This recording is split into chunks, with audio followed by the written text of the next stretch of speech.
All right, y'all. Make sure this is muted. I'm gonna have to mute that. All right, y'all.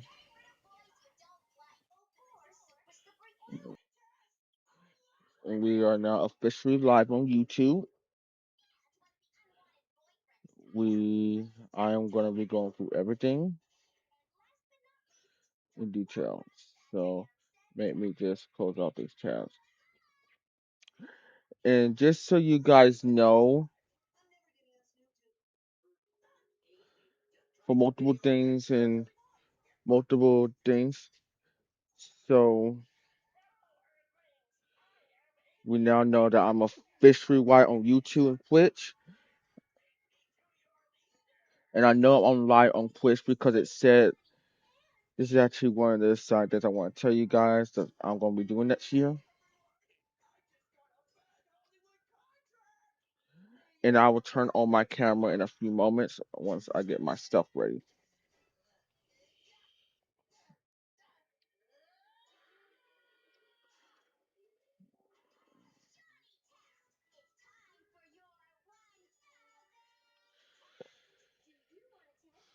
When I go to here,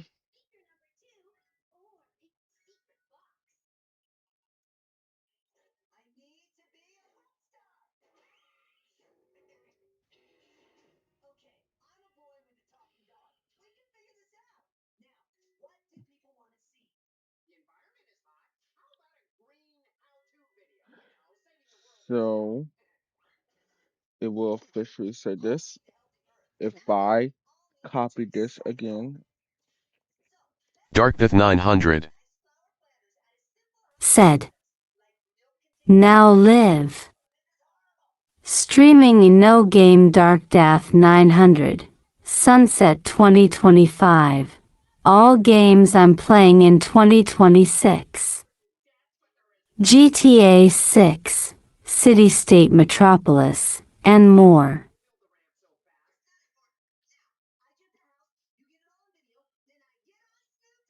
Stream elements. Said. Darkdath900 is now live. Streaming no game Darkdath900. Sunset 2025. All games I'm playing in 2026. GTA 6, Citystate Metropolis, and more. Me. Said. Hi. all right. Thank you. So I don't know what's going on with Twitch at the moment. I don't know. Darkdath900 Said. Now live.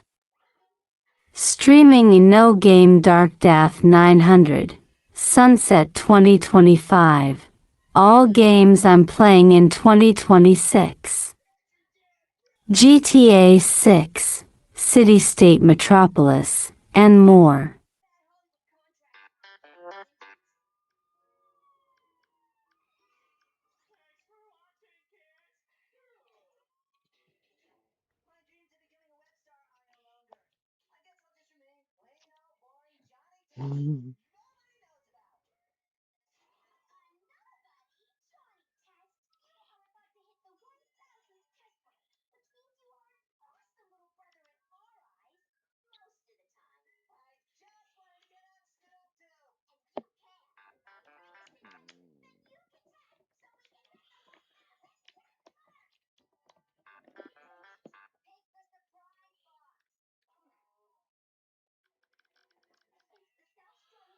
Sorry, y'all. I'm just dealing with issues with Twitch. Social media.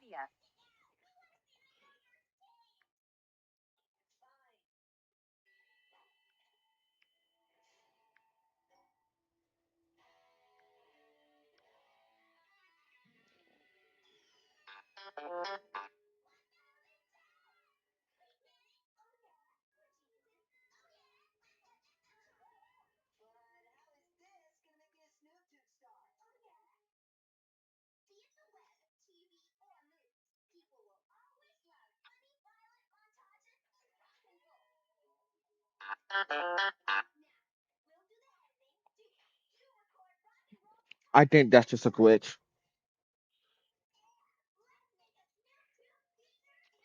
I don't care because YouTube's working.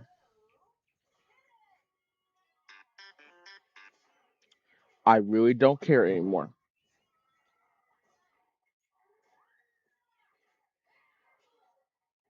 I don't care. YouTube's working. At Kilonza900. Said. Hi. All right, let's go to Steam. So what you heard was me testing the chat. Stream elements. Said. Darkdath900 is now live. Streaming in no game Darkdath900, Sunset 2025. All games I'm playing in 2026. GTA 6, Citystate Metropolis, and more. I think that's Twitch. I think that's Twitch trying to restart the stream. Okay, yeah. I think Twitch is having some issues right now. To avoid that happening, we're just gonna turn off the Twitch screen, and then we're gonna restart it. If this doesn't work, well, oh well.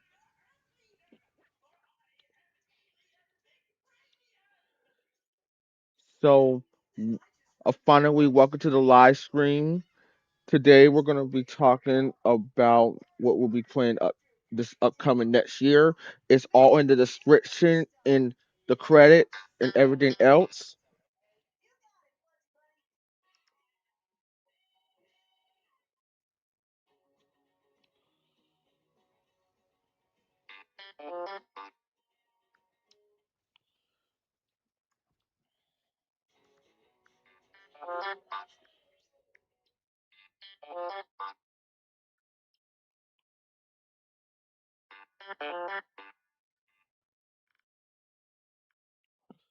Sorry about that. I'm just dealing with your issues right now.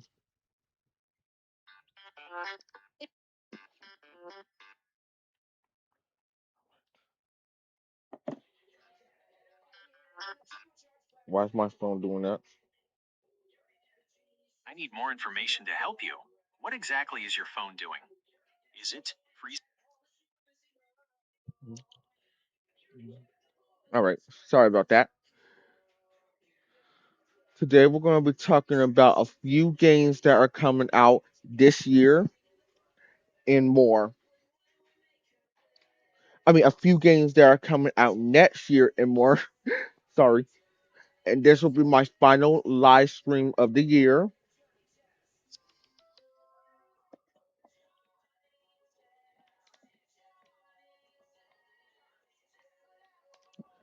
This is my final live stream of the year. I will- Sorry about that. You can just say cough, cough.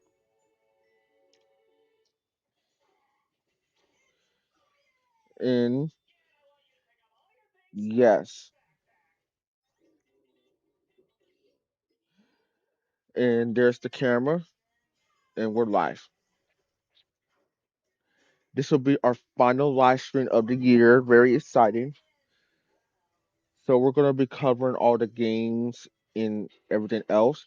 And I also got some information about Prison Architect 2. Not much information, but this is gonna give me the confidence that this game is hopefully coming out next year. This is why I'm gonna mention it. So we may go through the features of Prison Architect 2 again in this live stream. Flame 5744. Said.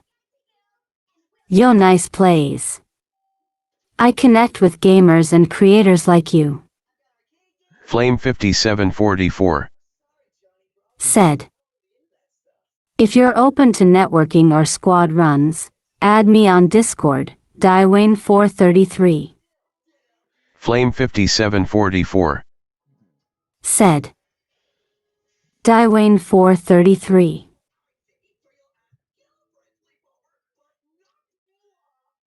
Hmm.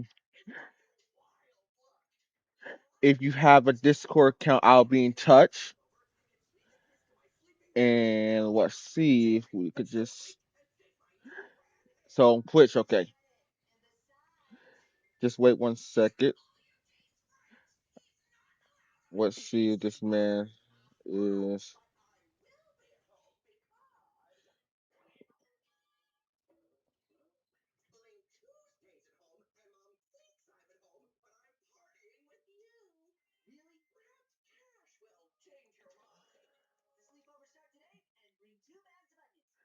And I think the Twitch chat is very silly right now. And I'll be in touch with him after the live stream. And thank you for testing that live stream chat for me. I do apologize for the Twitch issues. As you guys can see, Twitch is having some issues right now. So yes, I may put a ping. Stream elements. Said. Darkdath900 is now live. Streaming in no game Darkdath900, Sunset 2025. All games I'm playing in 2026. GTA 6, Citystate Metropolis, and more. Yes. All right, I'm gonna have to get in touch with somebody about Twitch and their thing, because that's just glitchy as hell. Because that's the second time they did that. That means the stream reset itself.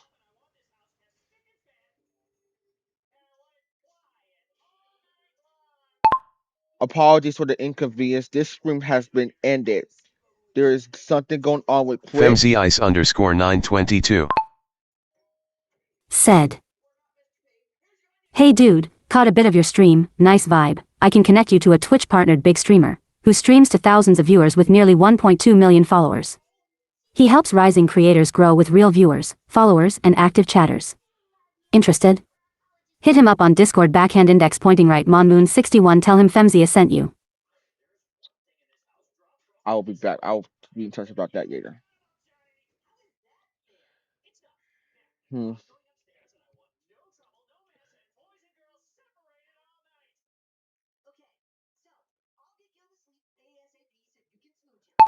Apologies for the inconvenience. If you was planning to watch me on Twitch, please head to my YouTube channel at the same channel name.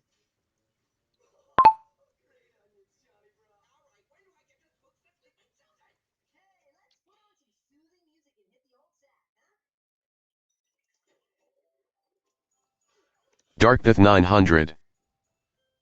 Said. Apologies for the inconvenience. If you was planning to watch me on Twitch, please head to my YouTube channel at the same channel name Darkdath900.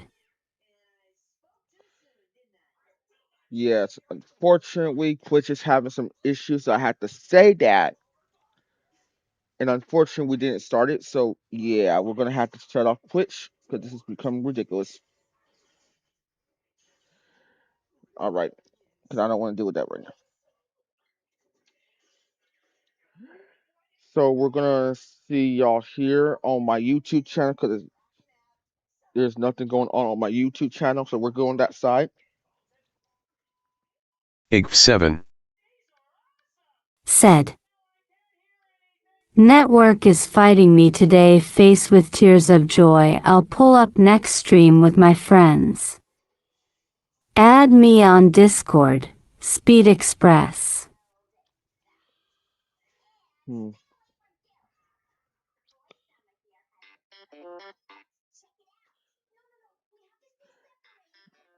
I should.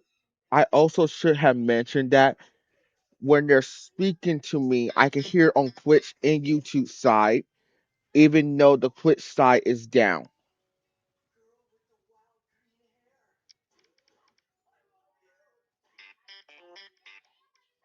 And my phone's acting a fool.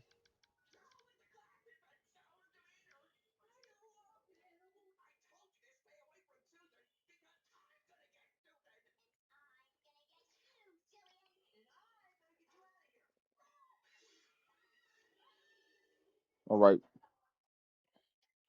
Now back to the YouTube issue. So welcome to now once again today we're going to be talking about these games. These games. So we'll start our first trailer before I go crazy and upset. So we're gonna go in order. And since the Prison Architect 2 information source, here's some information that confirms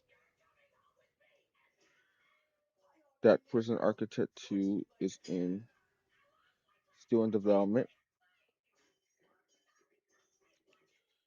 while I'm waiting for info. So if I go to their Steam BB page, go here, go to update here. As you guys can see, it was last update the change law 5 days ago, 12 days ago, and it goes all the way to October. And they added, so this is the PA Quality Assurance Team, QA.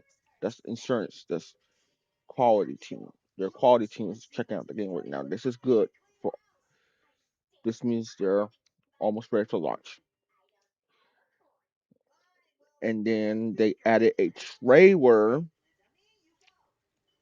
They added a trailer that is also confirming information that is going to come out soon. And then their CEO said this in their, and I'm actually going to show you what they said so you guys know that, because I did watch it this morning. I did watch it this morning, and I'm going to skip all this. Operation, and we'll see if we scale that up over time. But nothing that we have that is worth mentioning at the moment. Might pop up in the future. All right, thanks, Fred. Was that the last one? No, we have one more. Yeah, we have a few ones. How should we view selling expenses in Q4? Fred, what is your confidence on the pipeline beyond Q4? That's what it says right there. Oh, that's a good question. Beyond Q4, we're so into Q4 operationally right now. It's sometimes hard to think beyond it. But if I put it this way, without being banging our own drum too much, I think we are one of the best positioned gaming companies in the world right now. We have a strong cash flow. We have money in the bank. We have very strong games within certain niches that we're dominating. I think we have a strong customer base. So I think there are very few companies that have the huge opportunities that we have right now. And what it's all about is taking advantage of these opportunities.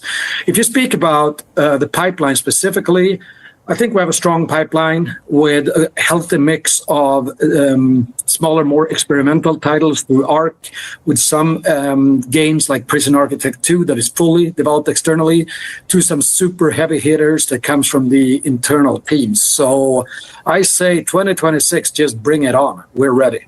So that's going to be great. Sounds good. And I think that those were all the questions that we have got so far. If we haven't answered, if we have missed a question, we will make sure to find them in the emails and in the forum posts and answer them separately. If you come up with questions after this stream, feel free to contact us and we will try to answer them. So what they said is, and I'm going to repeat this again. To some super heavy games within certain niches that we're dominating. I think we have a strong customer base. So I think there are very few companies that have the huge opportunities that we have right now. And what it's all about is taking advantage of these opportunities. If you speak about the pipeline specifically, I think we have a strong pipeline with a healthy mix of smaller, more experimental titles through ARC, with some games like Prison Architect 2 that is fully developed externally. Right there, Prison Architect 2, fully developed externally. And if you heard it a few moments ago, he said 2026, bring it on. We are ready. To some super heavy hitters that comes from the internal teams. So I say 2026, just bring it on. We're ready. So there we go. So back to the games. Now back to the information about the game. I am really excited for this game to come out once again. I know I said that before back in 2024, like last year. last year. but this game is also one of the games that I've been waiting for since last year as well. There was a live stream. There was a live stream posted on my YouTube channel, but I had some issues with my YouTube channel about a few months ago that I accidentally deleted it, and I got it back. As you guys know, I got it back because I was transferring the YouTube channel to its own Google account, and it took a while for me to do that and figure it out. So there we go. We finally get that right, and we got it right. And for everyone's information, if you want to email me, you have it is at the gamer tag my YouTube channel at yahoo.com or at gmail.com. But I do recommend at yahoo.com because I'm a Yahoo email person and not Gmail. So yeah. So we're gonna go through the information we have about this game just to give you a recap about the game. So we're gonna only cover the feature highlights and everything else. And just so you guys know, there are some credits down below in the description. Go subscribe to all of them because I did not make these videos. These was Paradox Interactive, the official Prison Architect 2 YouTube channel, and let's see, and all those amazing YouTube creators. And I do subscribe to all of them. They're all good creators.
Now, here's a quick update. These guys are no longer the developers. It's Koku. I it's Koki. I don't really know the official. All I know is Coke, something like Koki, Coco, whatever. I am honestly really excited for this game to come out. If you guys can imagine the detail, and also I have played the first game, and with my experience with the first game, especially on PC, it was not a good experience as of now, and this is probably because of the glitches. And I can now listen to what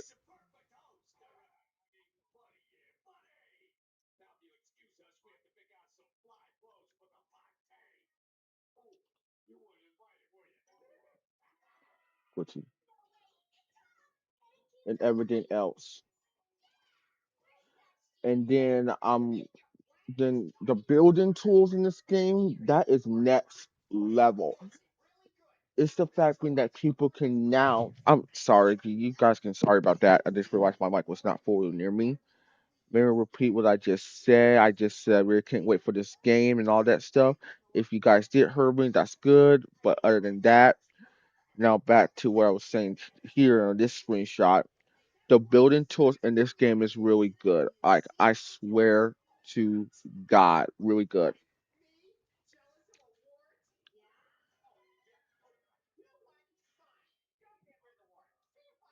Yeah, Herbie, that's good. But other than that. Okay, yeah, you guys heard me. So this game is gonna be next level, and I cannot wait to put my hands on this game in the future. So I'm hoping in 2026 we'll be playing this game live on the channel next year. So,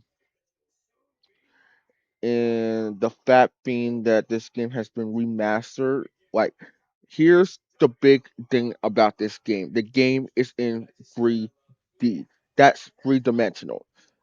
And when we get to the feature highlight, which is the first one, the building tools, you can see that we can officially build the game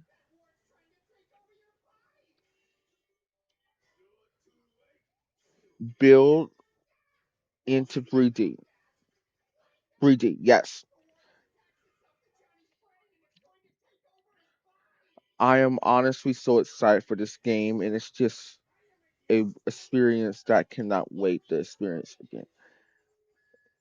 And the details of this game is always it's two stories, and I'm not going to do a feature highlight video on this game, a game spotlight for this game because there's a lot of information, and I already covered it last year. So let's go to their official website and let's check it out. So it's been a while since I've been on this website. Well, I actually was on it this morning to see if everything was still there.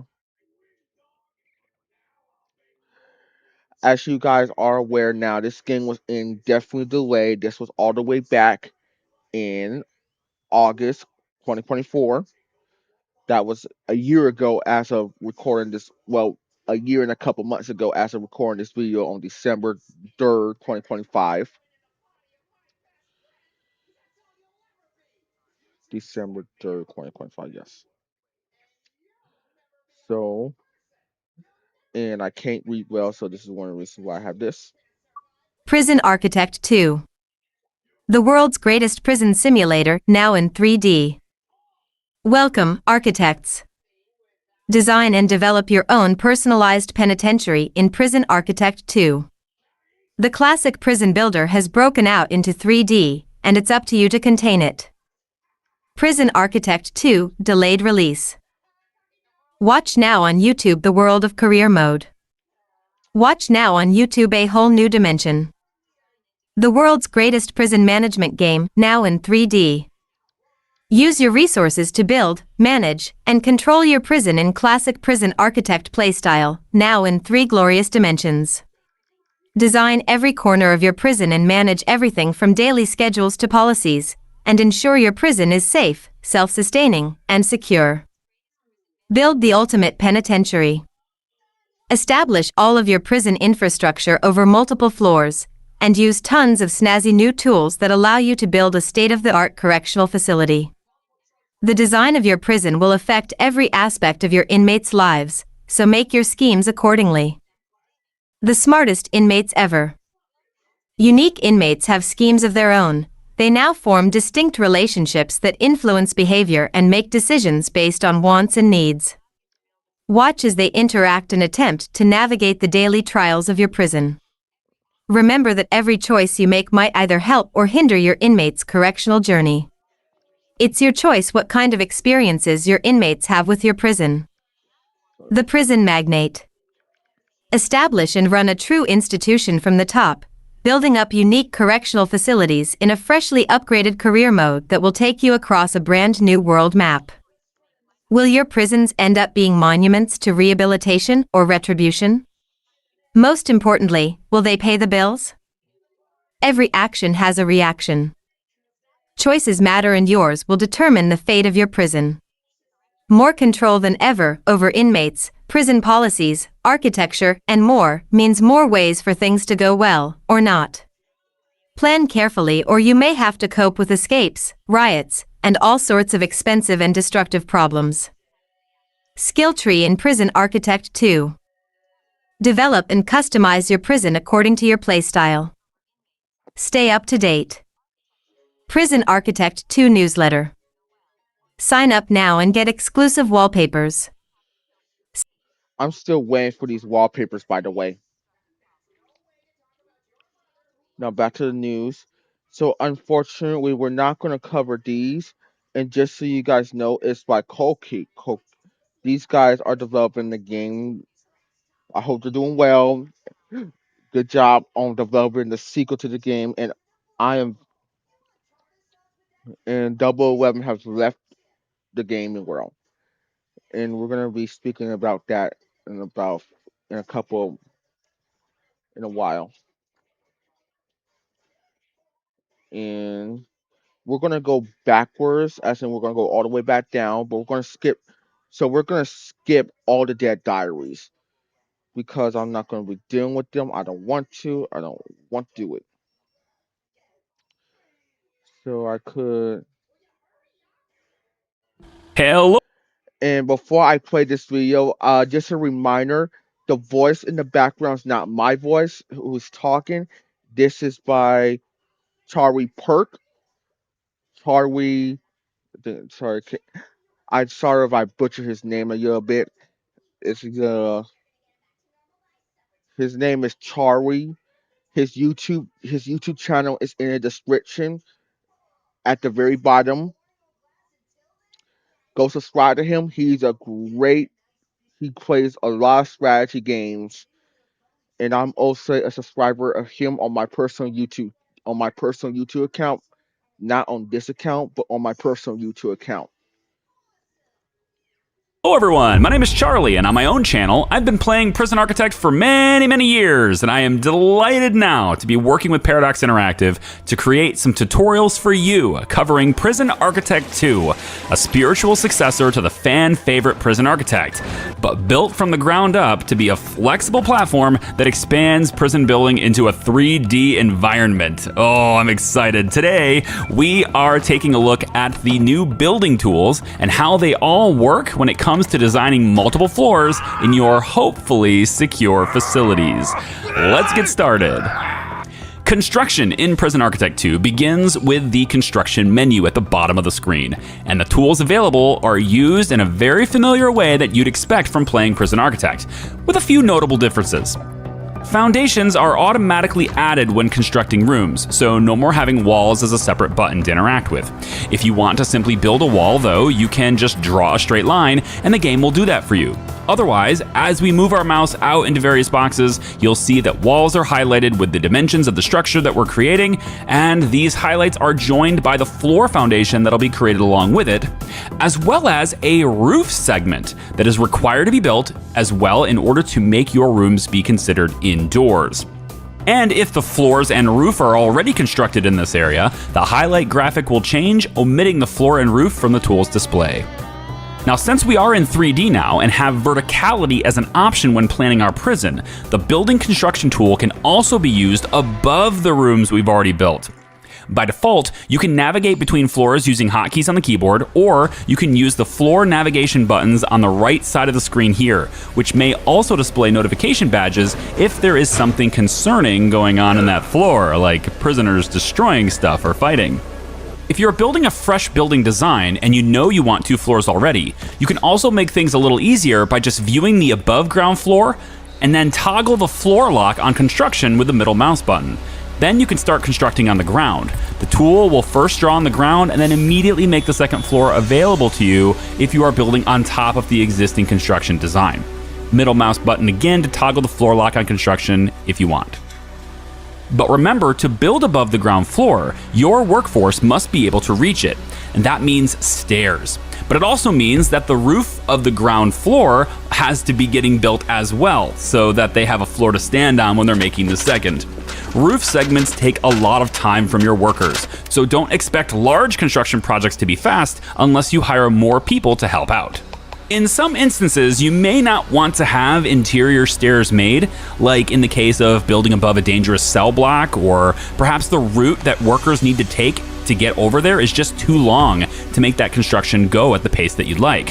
So for that, you can utilize above ground walkways. Simply add stairs in a more convenient place outside, and then construct a walkway over to the building segment that you'd like to build. You can also use this idea to allow prisoners to move between buildings without having to go to the ground floor, or to create something of a multi-floor activity area for your prisoners, like a yard on the ground next to a second-floor basketball court, like this. We'll touch more on rooms and objects in the next video.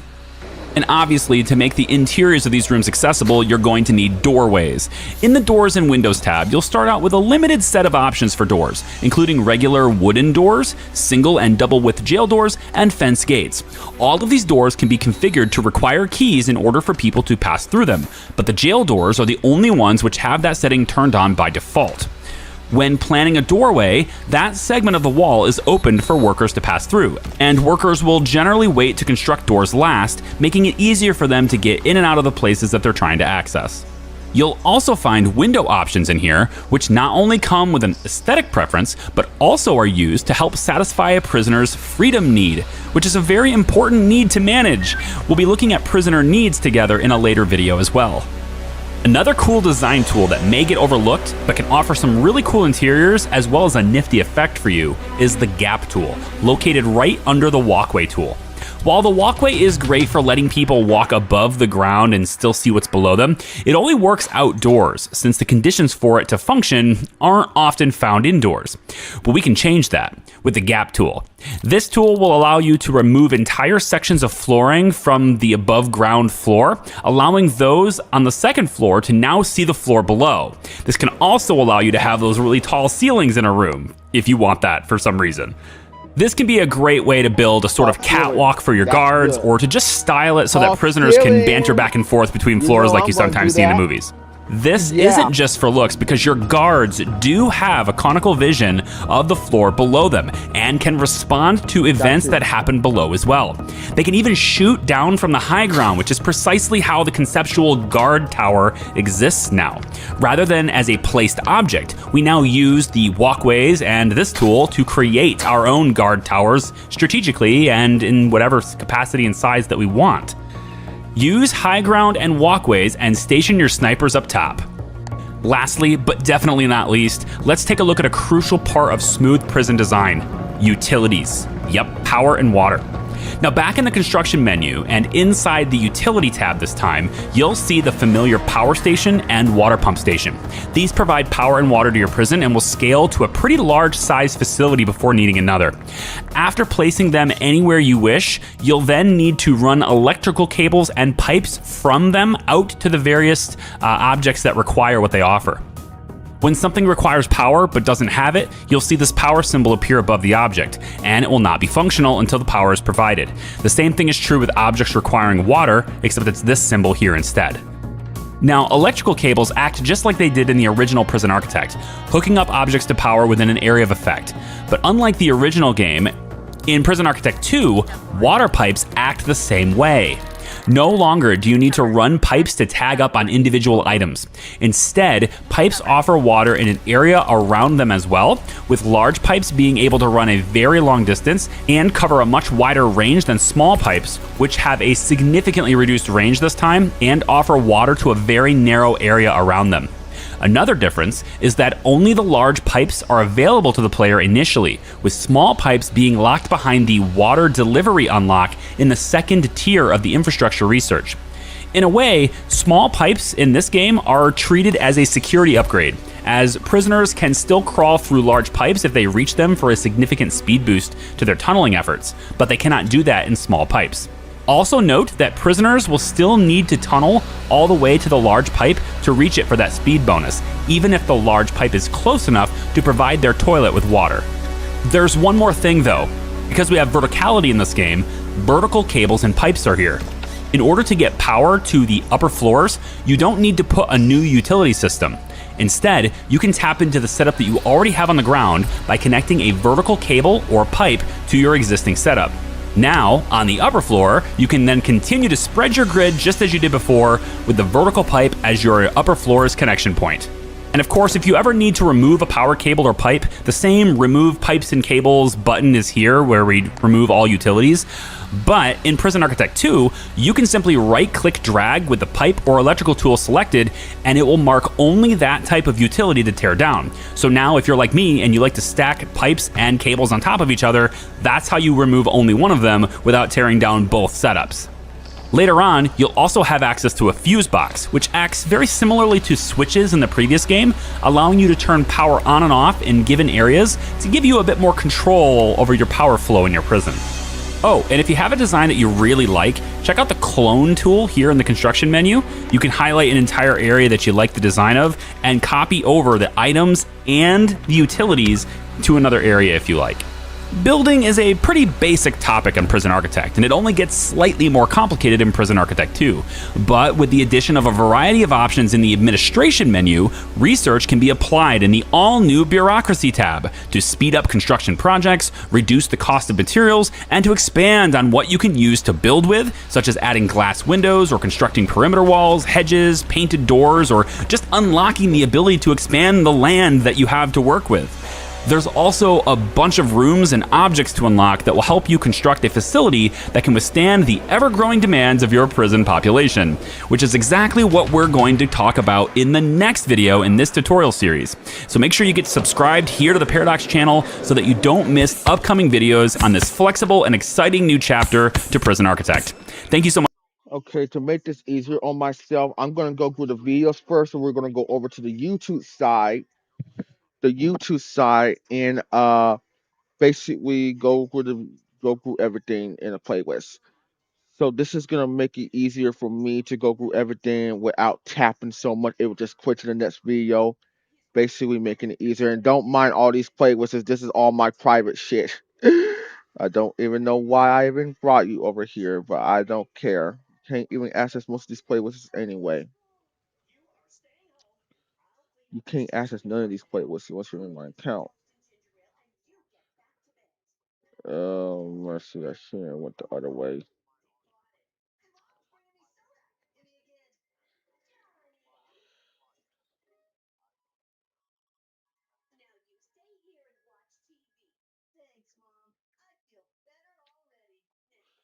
So there are 10. Hello everyone, my name is Charlie, and on my own channel, I've been playing Prison Architect for... Well, we're skipping that one because we already did that one. So before we begin this one, it's the same content creator, Charlie. Once again, he's a good content creator, and shout out to him again for making this video. He is a very good creator. If you got any questions for me, please leave a comment. I'll get to them if I hear it through the mic. And thank you so much. Let's continue this, and we're going to be in Bitstream for a while. Hi there, I'm Charlie, and I am once again delighted to be working with Paradox Interactive to create some tutorials for you covering Prison Architect 2. Today, we're taking a look at rooms and objects within the game and how you can utilize and expand upon them to make your prison thrive in Prison Architect 2. Let's get started. Let's start with rooms, because I think those are very familiar to those of you who have played Prison Architect in the past. Opening up the construction menu at the bottom of the screen and visiting the Assign Rooms tab will lead you to the section disclosing the available rooms that you have to work with in the game. Now at first, your options are somewhat limited, unless you're playing with all of them unlocked anyways, but new rooms will become available as you unlock them from the Bureaucracy tab in the Administration menu. At the start, you'll have intake, deliveries, and garbage zones already placed on the map that you've chosen, and will be able to designate prisoner holding areas like holding cells, and solitary. You'll also need to place a kitchen, canteen, offices for your admin staff as you hire them, a shower, and a yard. It's also a good idea to place an export zone near the road so that your workmen have a place to put the stuff that they're tearing down and everything on the map, and so they can sell it as they go. These are only the beginning though, as you'll gain XP with most minor milestones as you grow, allowing you to unlock new room types like the staff room, so your people can have a place to rest and get their energy back, laundry rooms to make sure that your prisoners have clean clothes, classrooms to help with rehabilitation through education, visitation rooms to allow prisoners to see their family, and much more. You'll also be unlocking loads of new items to add for these rooms for various benefits and effects.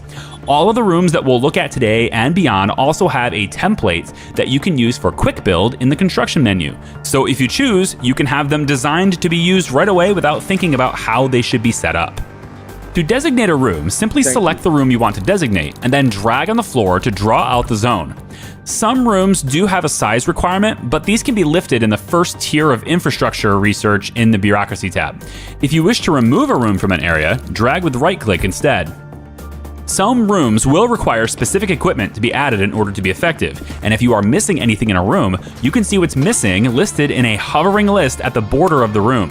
Once you add the items within the zone for that room, these notices will go away and the room will function. Alternatively to dragging, you can also middle-click to change this mode to a full area fill, which can be faster if the room that you're trying to designate is fully enclosed, but not necessarily like a clear rectangle or square in shape, since a single click can fill the entire open space. Just be careful with this mode in your cell block areas or places that aren't secure. Speaking of secure, in the last video of this tutorial series, I mentioned how doors can have keys requirements. Well, this will help govern what areas are considered secure or not, and you'll definitely want to make sure that any rooms that prisoners will have access to are secure by using the Info Views button on the right side of the screen and clicking the padlock icon in the lower left. If the rooms are green, they are secure behind a key requirement. If they aren't, well, a prisoner that's inside there can much more easily escape, so be aware of that at all times if you add additional rooms for prisoners to interact in. You can see the settings on the doors with this view by clicking on the door, and the option to require a key is right here. So that takes care of the basics of rooms and how to designate them and make sure that they are secure, but what goes inside the different rooms? Let's talk about the plethora of objects available in Prison Architect 2. Objects in Prison Architect either serve an aesthetic purpose or a functional purpose as they pertain to how they affect the prison, and many times both. Let's start with essentials. The basics of a cell are a bed and a toilet, but as you play, you'll find new bed types and even new toilet types. They are not made the same either, as many of these items influence your prisoner's needs. Speaking of providing nice things, how about we provide our staff with some nice things too? The staff room can be unlocked in the well-being section for research, and providing a place for your staff to rest and recharge is a fine idea for a growing prison. Place a couple of couches and a vending machine and you're pretty much good to go. But in addition to rest, you can give them better tools to be successful, such as security cameras and a surveillance room with monitoring stations to help them see around the prison and communicate problems as they arise. The metal detector is also a great tool to use between contraband risk areas, such as the canteen, or right before entering the yard or cell blocks to catch dangerous contraband before it can be used on, well, wherever they're planning to use it. Some prisoners aren't all that bad though. They just want to work out and stay healthy. So providing them with exercise bars and gym mats will help them exercise and keep them happy. There are a load of things that you can add to common rooms and yards that prisoners will interact with to make them happier. You can see what every object does by hovering over it in the objects menu. The description of the cooker in the kitchen, for example, will display how many servings can be provided by it when worked by a cook, and how much power it pulls. It also hints as to when it will be used. Hover over the chair and it says that it satisfies the comfort need. If you are looking for specific types of items, there are category tabs here in the object menu, as well as sorting options and a search bar. There are so many objects in the game that will tackle a variety of needs, especially as you unlock more in bureaucracy. And I cannot possibly cover all of the needs that prisoners have in this video, as it would make it way too long. Which is why I'll be doing so in the next video instead. So make sure you get yourself subscribed to the Paradox Interactive channel here on YouTube so that you don't miss any of the future tutorials being discussed right here in the future. My name is Charlie, it's been a pleasure, and I'll see you next time.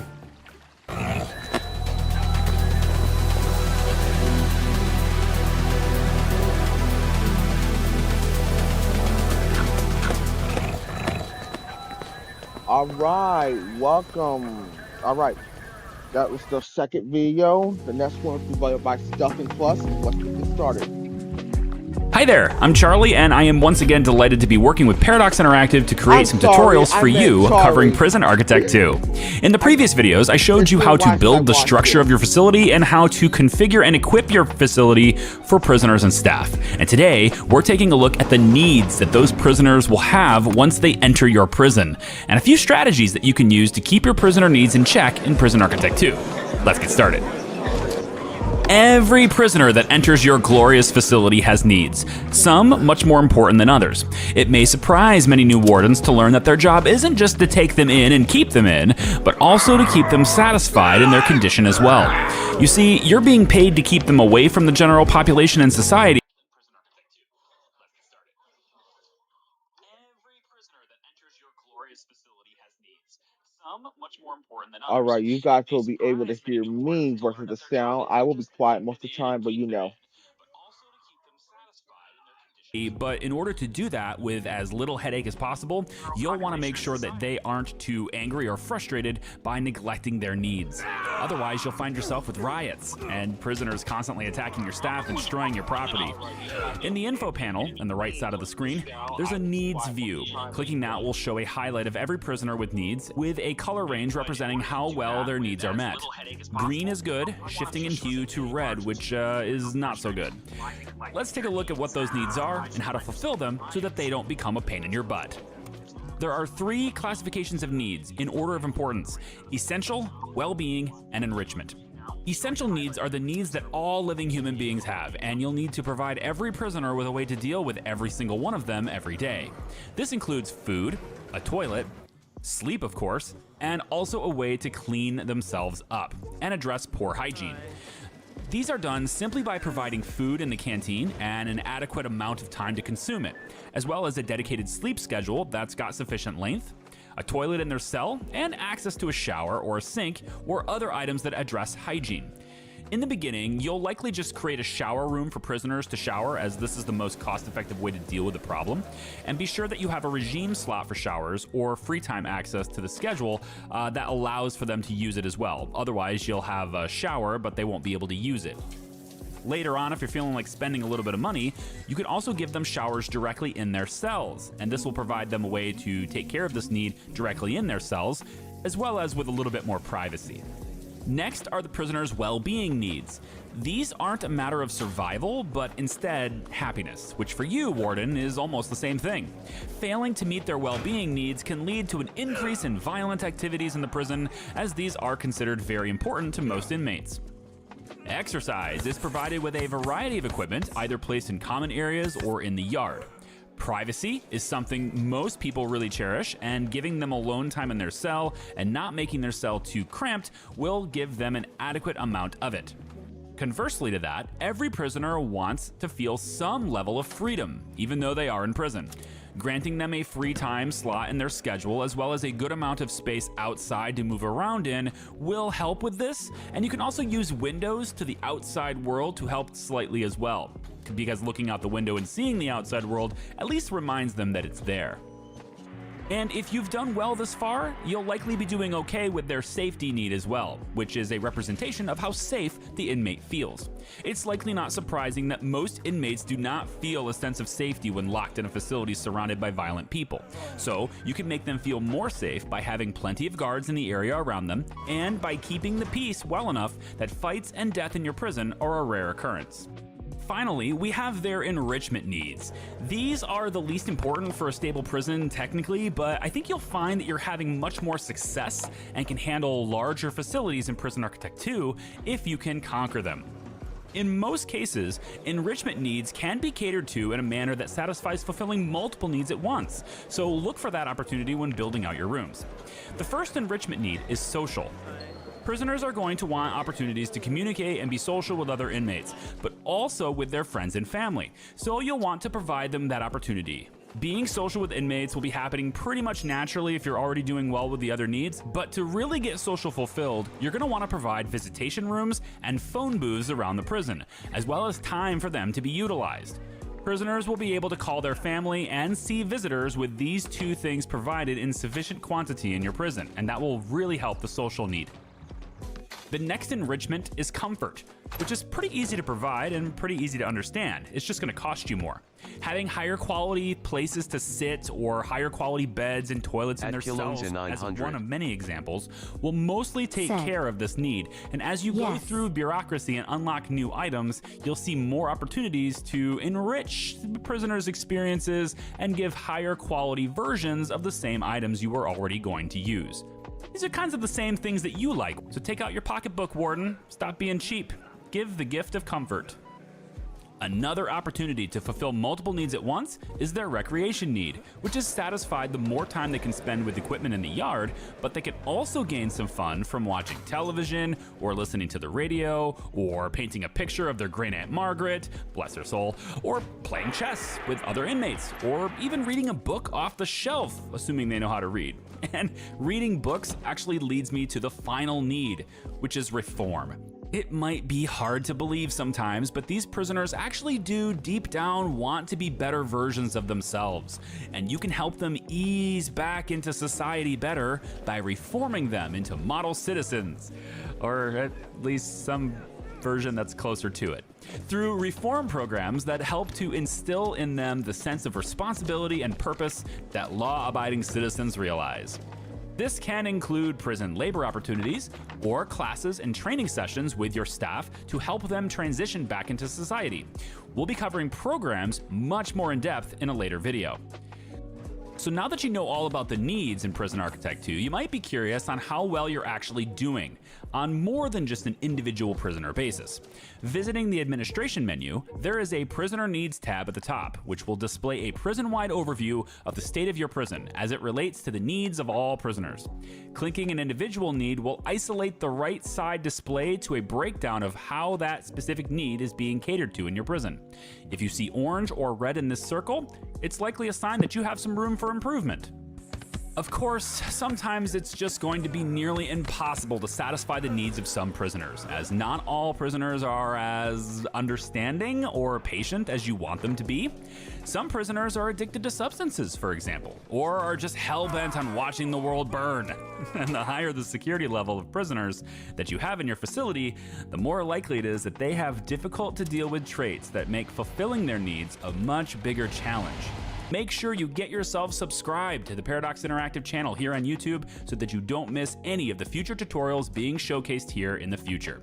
My name is Charlie. I thank you for joining me on this adventure in Prison Architect 2, and I hope you have a wonderful day. Bye-bye.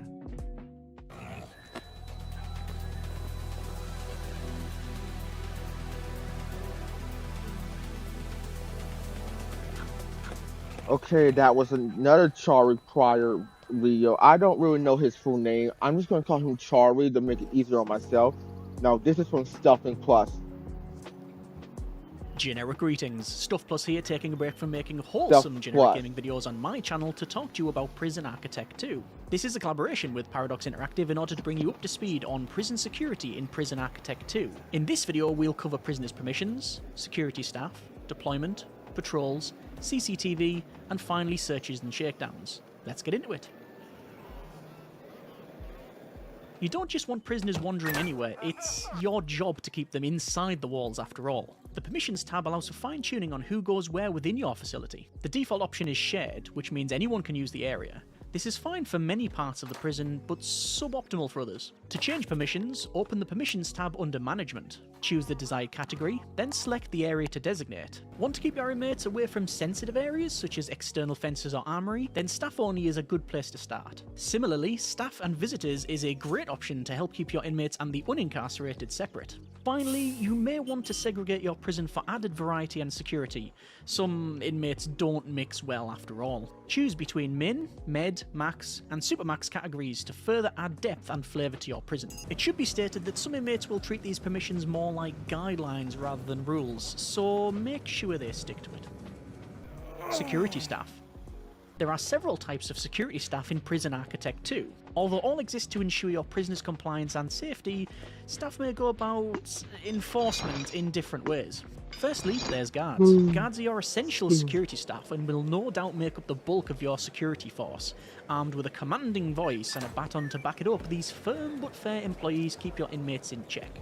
Next, there's dog handlers. Able to detect contraband and escape tunnels, your four-legged friends have never been so invaluable. They are also highly loyal to their master, so woe Okay, I'm betide gonna let any the inmate videos who play. wants to I'll get be between back. them. Need someone a bit more So, direct? yes. In that case, hire some enforcers. Enforcers exist to deal with some of the more unruly prisoners you may have. Coming armed and with protective gear, they're able And to I can hold their hear own while everything in the quickly getting mic, so if I prisoners have back something in going line. up, I will Although speak very in the mic, effective, they okay? often use less than subtle You just won't methods see me in on quelling camera. unwanted disorder. Alright. Finally, let's talk snipers. Snipers take a mostly hands-off approach until it's time to act. With great range and visibility, they're able to take aim and deal with distant threats. It's best to keep them up high, so construct your own towers and keep them out of melee for maximum effectiveness. Many of the staff mentioned can be equipped with additional equipment, such as stun guns and body armor. Make sure to check out the security options in the bureaucracy tab. Guard deployment. Now your security force is up and running, you'll want to position them for maximum effectiveness. Select the deployment tab under management, choose the desired security staff type, and then assign them to a given sector. This can range from a small room to large open areas. The staff symbol and number assigned will be shown in any sector with deployments. Now staff have a better idea on where to focus their attention. This is best utilised in heavily trafficked or busy areas. Guard patrols.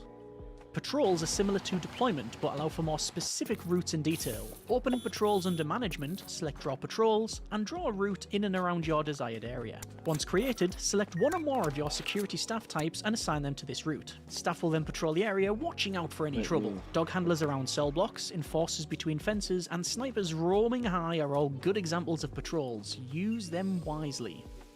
CCTV. In prison, you'll need to keep a watchful eye on things. The surveillance room allows for just that. Set up a surveillance room and place some cameras throughout your facility. Once staffed by guards, the monitoring can begin. This will give you information wherever your cameras can see, without the need for staff or patrols. This remote observation has its advantages, although may frustrate some inmates. At least you can rest assured you'll probably spot just who. Searches and shakedowns. Suspect your inmates are up to no good? Whether it be tunnels or contraband, it's time for searches and shakedowns. Under security measures, you'll find several ways to instruct your security staff on how to conduct searches. Inmate search will task your guards in shaking down prisoners and their cells only. Prison search is a full top-to-bottom search of the entire facility with no nook or cranny left uncovered. Finally, dog search will get the ever-diligent doggos to scour the prison, sniffing for tunnels and contraband. Naturally, any unauthorized activity or items will be fixed and or disposed of responsibly. This covers many of the prison security options available in Prison Architect 2. Let me know what you think in the comments. Once again, plus 10 generic gratitude points for watching. The next video will cover prison tools in Prison Architect 2, so subscribe to keep apprised. Once again, thanks for watching, take care, and generic partings.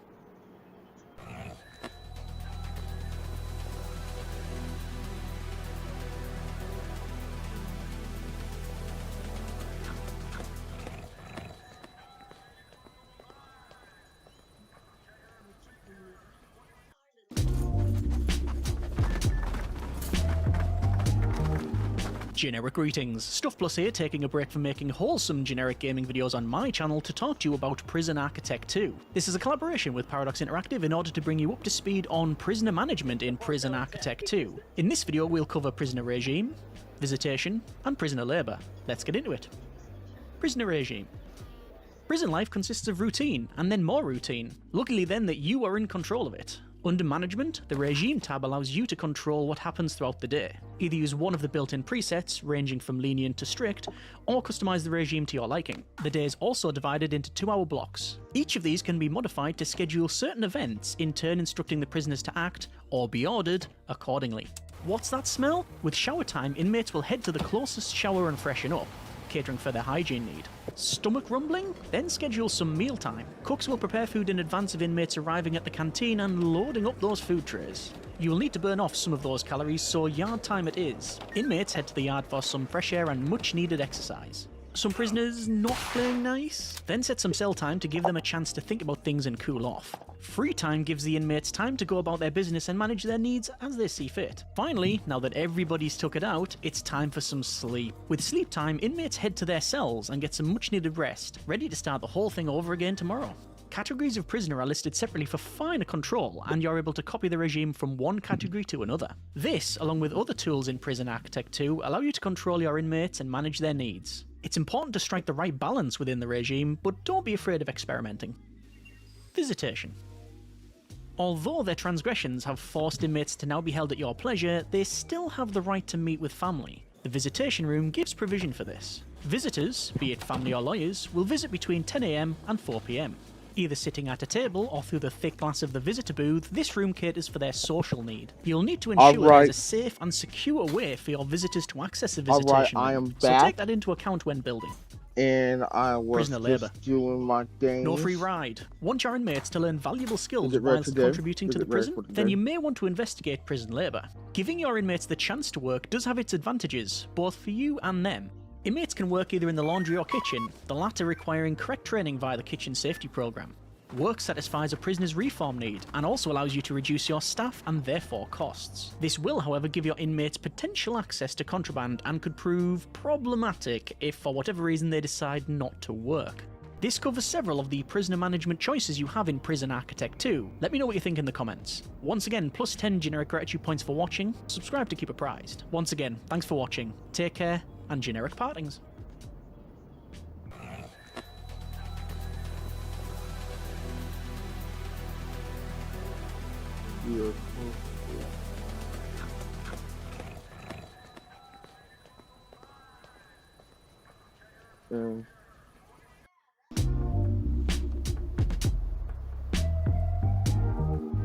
Generic greetings. Stuff Plus here, taking a break from making wholesome generic gaming videos on my channel to talk to you about Prison Architect 2. This is a collaboration with Paradox Interactive in order to bring you up to speed on personalities and relationships in Prison Architect 2. In this video we'll cover prisoners' traits, connections, significant interactions, and criminal records. Let's get into it.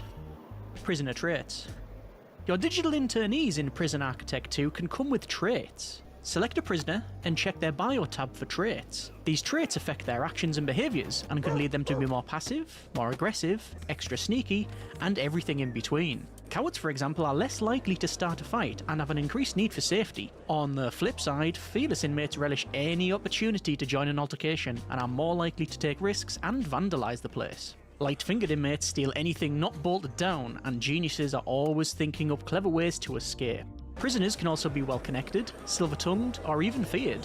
It's important to be aware of a prisoner's traits and be on the lookout for potentially problematic combinations. This covers just a few of the prisoner traits in Prison Architect 2. There's plenty more to discover.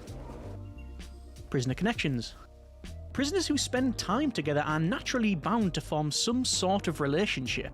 This is represented by a friendship level and ranges from positive to negative. As standard, prisoners who've met don't share a strong opinion of one another.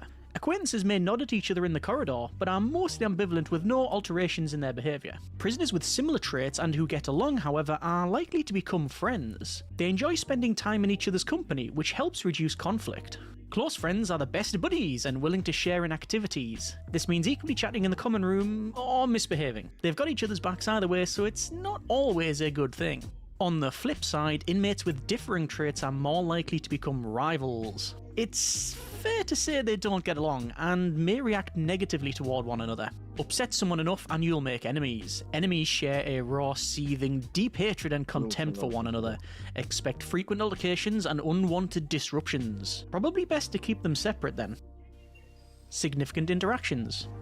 Significant interactions are noteworthy events where a prisoner's feelings towards each other change. Upon first meeting, they may form a positive opinion of one another. As days pass within your facility, the inmates may have cordial interactions, such as hanging out or friendly chats. It's not always positive though. Disagreements and insults are bound to arise, especially confined within the cramped walls. This will negatively affect a prisoner's relationships and may lead to unwanted discord. All these interactions will affect their friendship level and therefore their connections, as mentioned previously. Try to keep track of your inmates' interactions. Criminal records.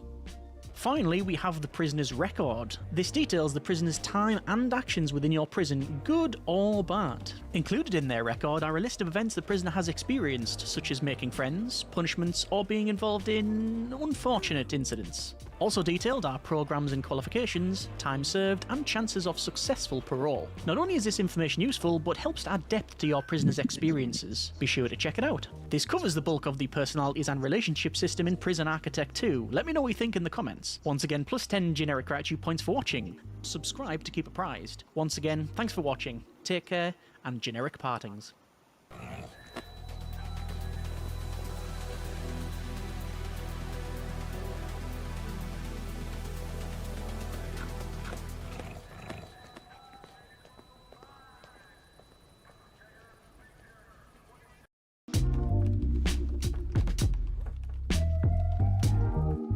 Hello lovely people, I am Penge from the Geek Cupboard and I'm collaborating with Paradox Interactive to bring you this tutorial on the tools you'll have to manage your prison in... One second before we begin, I want to speak about this YouTuber as well. The Geek Cover is one of good careers too. I saw his content, subscribe to him, and he's a very good creator. I am really excited about this stuff, and yeah, so yeah. Additionally, the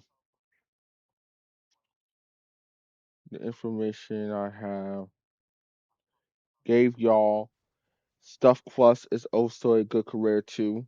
He's a prison architect 2 curator. I mean, a prison architect career. I think as of now he is, as of December 1st, he's working on his next prison architect 2 prison right now on his YouTube channel. Go check him out. He's a good curator.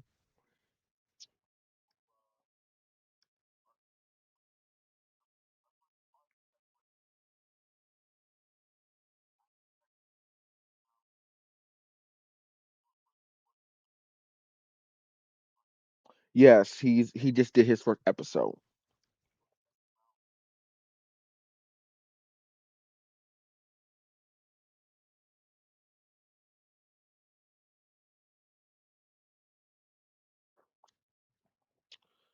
So he is a good career as well. So this is actually the last time I'm gonna mention these careers because after a few of these episodes, it's gonna go back to Chari, and then we're gonna wrap up this session of the live stream.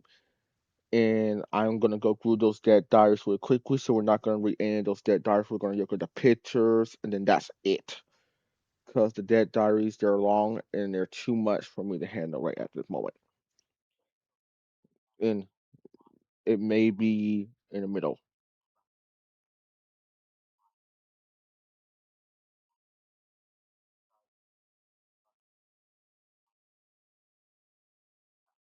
Prison Architect 2. Running a prison isn't an easy job. There's a lot to manage and situations can pop up at any time to make things a bit complicated. Fortunately, you have a number of very handy prison tools at your disposal to make your life that little bit easier. In this video, we're going to look at prison staff, prison programs, prison policy, prison labour, and intake. Of course, you couldn't run the prison at all without your wonderful staff to do all the different jobs that need doing. In Prison Architect 2, staff are split into 3 groups: workforce, security, and admin. You can see the members of staff you have in each group by clicking on the staff button and then clicking on the appropriate tab. Workforce staff are the workers, janitors, cooks, and doctors that do all the building, cleaning, cooking, and medical care in your prison. Security staff are the people in charge of maintaining order in your prison and include guards, snipers, enforcers, and dog handlers. Admin staff are the managers, the paper pushers behind the desks who fill in all the forms and write all the reports. As well as generating XP, which you can use to unlock new things for your prison, specific admin staff also grant you access to other useful tools. For example, an accountant allows you to view your finances, while the security chief provides access to sector deployment for your security staff. To hire new staff members, simply click on the appropriate hire button and the new recruit will appear on the roster. If a hire button is greyed out for a type of staff member, it will need to be unlocked via the bureaucracy tree. If, for whatever reason, you want to fire a member of staff, maybe you can't afford them all, or one of them looked at you a bit funny, then find their character portrait in the appropriate staff tab, and then right-click on their portrait to dismiss them. Prison programs give your prisoners the opportunity to learn new things or better themselves whilst in your prison.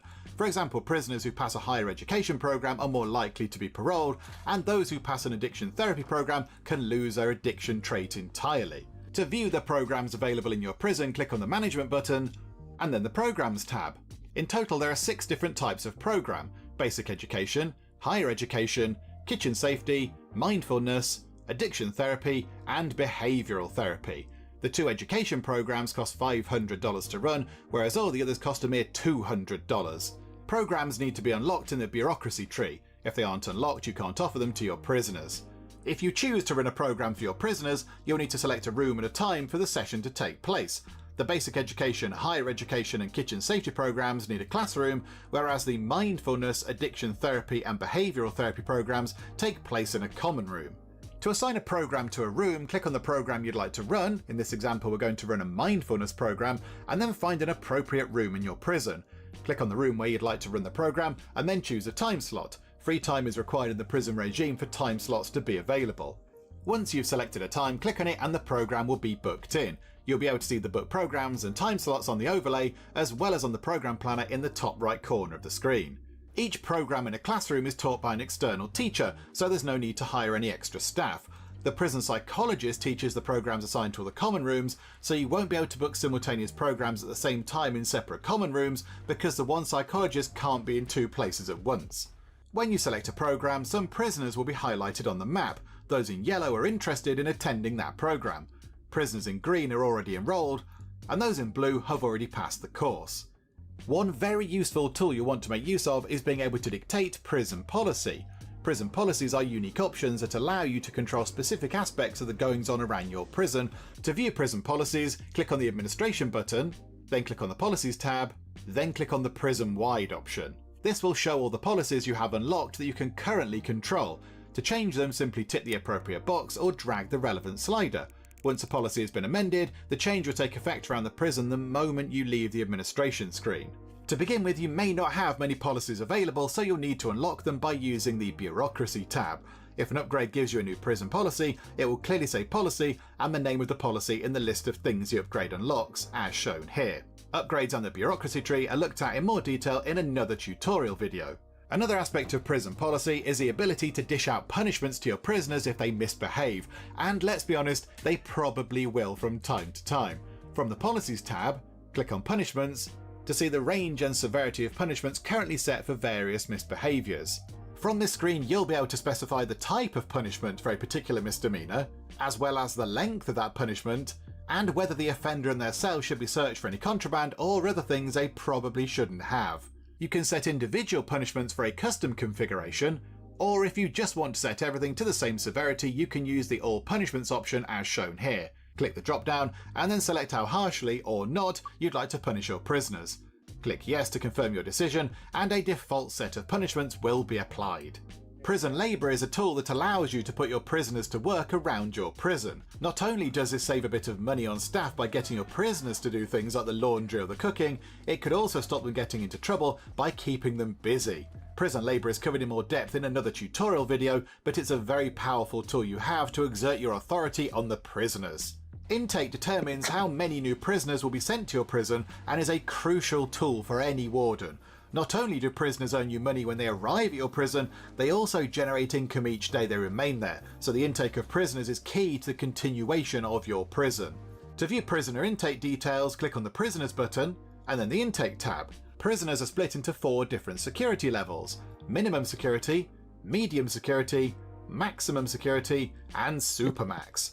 The higher the security level of the prisoner, the more money you'll receive. This is covered in a little more depth in another tutorial video. To adjust the amount of prisoners you'd like to welcome into your prison, simply drag the slider of the appropriate security level up or down to the required number, and then press Save Changes. The next day, if there are cells available, the new prisoners of that security level will arrive. If there aren't any cells available, then no new prisoners will be sent to you. Once the new arrivals have been safely delivered to you, the intake settings will reset to 0. If you want to repeat the same intake settings day after day, then set the repeat option to on. If you want prisoners to arrive even if there are no cells available, then set the overfill option to on. However, use this with caution because overcrowding in a prison generally leads to bad things happening. If you've unlocked the intake arrivals bureaucracy upgrade, Then you'll be able to change the arrival time of your new intake. Click on the arrival time drop down and choose a time that suits you. Whatever changes you make to your intake options, remember to press the Save Changes button before leaving the tab. So as any prison warden will tell you, managing a prison can be a very tricky job indeed. You've got finances to balance, expectations to manage, reputations to uphold, and of course the board are always watching to see how you handle the pressure. But as warden you do have a lot of very useful tools, policies, and staff members to help keep your prison running as smoothly and effectively as possible. That wraps things up with our look at the prison tools you have available in Prison Architect 2. Remember to subscribe to the channel to keep up to date with other Prison Architect 2 tutorials and videos, and we'll see you in the next one.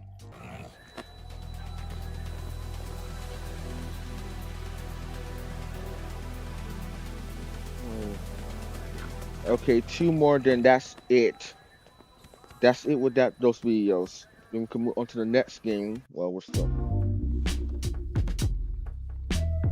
Hello lovely people, I'm Penge from the Geek Cupboard and I'm collaborating with Paradox Interactive to bring you this tutorial on finances in Prison Architect 2. Of course, finances are hugely important to you and your prison. You're not going to be able to do very much at all if you don't have a great big pile of money to back you up. You need cash to build new things, buy resources and pay your staff. So of course you need to make sure that Okay, just want to let you guys know, when we play the game, I mentioned this before in the last video, when I play the game on day 1, it's gonna be sandbox mode. This means it's gonna be unlimited money. So this is not really concerning to me because I'm a sandbox player. I don't like dealing with the finances and all that crap.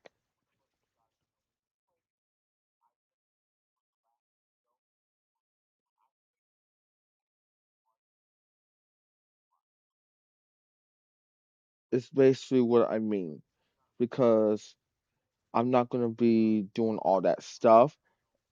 And yeah, sandbox mode, that's basically it. And we're going hardcore. We're gonna build the prison all the way. So yeah, thank you.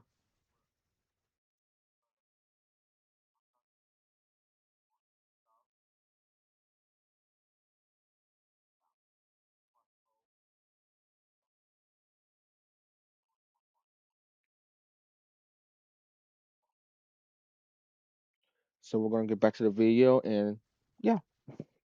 you have a very healthy bank account. In this video we're going to look at how to make money, bureaucracy, buying plots of land, and bankruptcy. There are quite a few ways to make money, but your main source of income will be prisoner intake. Each prisoner generates income each day they remain in your prison, plus you get a one-off payment each time a new prisoner joins your prison. The amount of money you receive depends on the security level of the inmates and can be seen by clicking on the prisoners button and then clicking intake. Minimum security inmates will earn you $250 upon their intake and $50 per day. Medium security inmates will earn you $500 when they join your prison and $100 each day. Maximum security prisoners will give you $750 upon their intake and $150 per day. And Supermax prisoners will earn you a wonderful $1,000 when they join your prison and $250 each day. You can also make money by completing contracts. To view contracts, go to Administration, then select the Contracts tab. The contracts are shown in the list on the left, with the details of the selected contract shown on the right. Each contract has a set of requirements that need to be met before it can be completed, as shown here. The rewards for completing a contract are shown beside the requirements. Once the requirements for contract have been met, a green button will appear beside the name of the contract in the list as shown here. Press the Claim Reward button to collect your rewards. There are 3 different types of contract: main, repeatable, and milestone.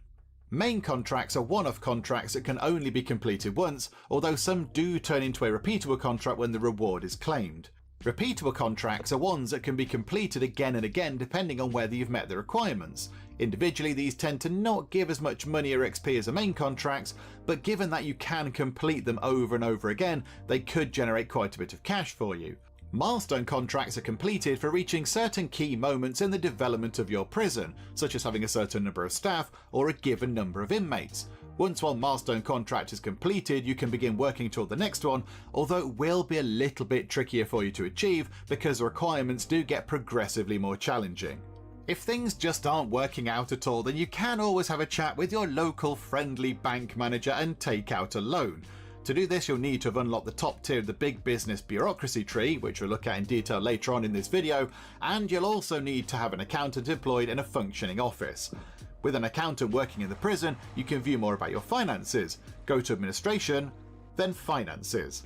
As well as showing some exciting graphs about your finances and being able to track your income and outcome, you can also use this screen to take out a loan. Simply press borrow to take out a loan of $5,000 from the bank. If that's not enough, then press borrow again to take out another $5,000. It's as simple as that. However, let's not forget that the bank aren't giving you this for free. They want their money back and more as well. So they will be charging you 10% interest on whatever you borrow. This payment will be taken from your finances at the end of every day, and the amount can be seen on the future transactions part of the finances screen. If everything works out and you find yourself with enough money to pay off a bit of your loan, or even the loan in its entirety, then press repay to pay back $5,000 of your loan at a time. If things are looking particularly bad with your finances and you really are in desperate need of some quick money, you could try selling some items from around your prison to recoup a little bit of their original cost, although this really is a last resort option. In Prison Architect 2, bureaucracy is how you unlock upgrades for your prison to give you new objects, new room types, new staff members, and new ways of managing your inmates. Upgrades are unlocked using XP. To gain XP, you can either complete contracts for an immediate XP boost, or you can employ administration staff like the warden to gain XP at the end of every day. You can see how many upgrades you have available in the bottom left corner of the screen. Here you can also see how much more XP you need to gain another upgrade. Once you've picked up enough XP, you can use it to unlock an exciting new upgrade in the bureaucracy menu. To view the bureaucracy options, press the administration button, then choose the bureaucracy tab. Here you'll see all the upgrades for your prison split into 4 different categories: big business, infrastructure, well-being, and security. To get started on a category, you must first unlock the top tier 1 upgrade for that category. With the top tier unlocked, you can then begin to unlock other upgrades working from the top down. Upgrades ready to be unlocked have an icon with a white outline. Upgrades already unlocked have a full colour icon. Upgrades that are unavailable are greyed out. To unlock an upgrade, just click on it, it's as simple as that. Thinking about finances, the big business upgrades will definitely help you make the most of your money. For example, you could play it safe by unlocking the storage clearance upgrade to allow you to sell off unwanted items in your storage areas, or you could skirt around the law a little by unlocking the cooking the books upgrade to give you more money from completing contracts. If you want to have a healthier bank balance, then maybe consider unlocking more than a few big business upgrades. As you develop and expand your prison, you might find that you need a little more room to build on, which means you'll need to invest your money into a new plot of land. First, you'll need to unlock the building expansion upgrade from the bureaucracy screen. Then back on the main screen from the sidebar on the right, click the land expansion button. You'll then see that the map is broken up into a number of different sections showing the plots of land available. If you move your cursor over a plot, you'll be able to see how much land you're getting in meters squared and the cost of that plot of land. You can only buy plots of land adjacent to plots you already own. When you've made your choice, click to choose a plot you want, then press purchase, and ta-da, you're now the proud owner of a lovely new bit of land. Congratulations! However, choose your plots of land wisely because they do get more expensive the more you buy. On occasion, despite all your best efforts, you might find yourself in a situation where you have absolutely no money at all. Your finances are in the red, your income is in the red, it's all going to be wrong and it's not looking very good. If at the end of the day you don't have a positive bank balance, you'll find yourself at risk and have 72 hours to get your finances sorted out. If that doesn't happen after 72 hours, then your prison is shut down and it's game over, unfortunately. But hopefully there's enough money spinning ideas in this video to help you avoid that ever happening. So as you can see, there are many ways to make money and top up your finances in Prison Architect 2, but And that's the main reason why I am not, and I'm serious about this, I am not going to have that on.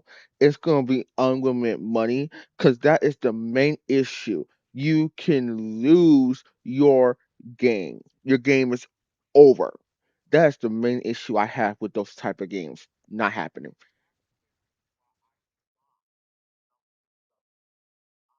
There are also plenty of ways to spend your hard-earned cash, so you'll need to work out how to balance incomings and outgoings to keep things running smoothly. That wraps things up with our look at finances in Prison Architect 2. Remember to subscribe to the channel to keep up to date with other Prison Architect 2 tutorials and videos, and we'll see you in the next one.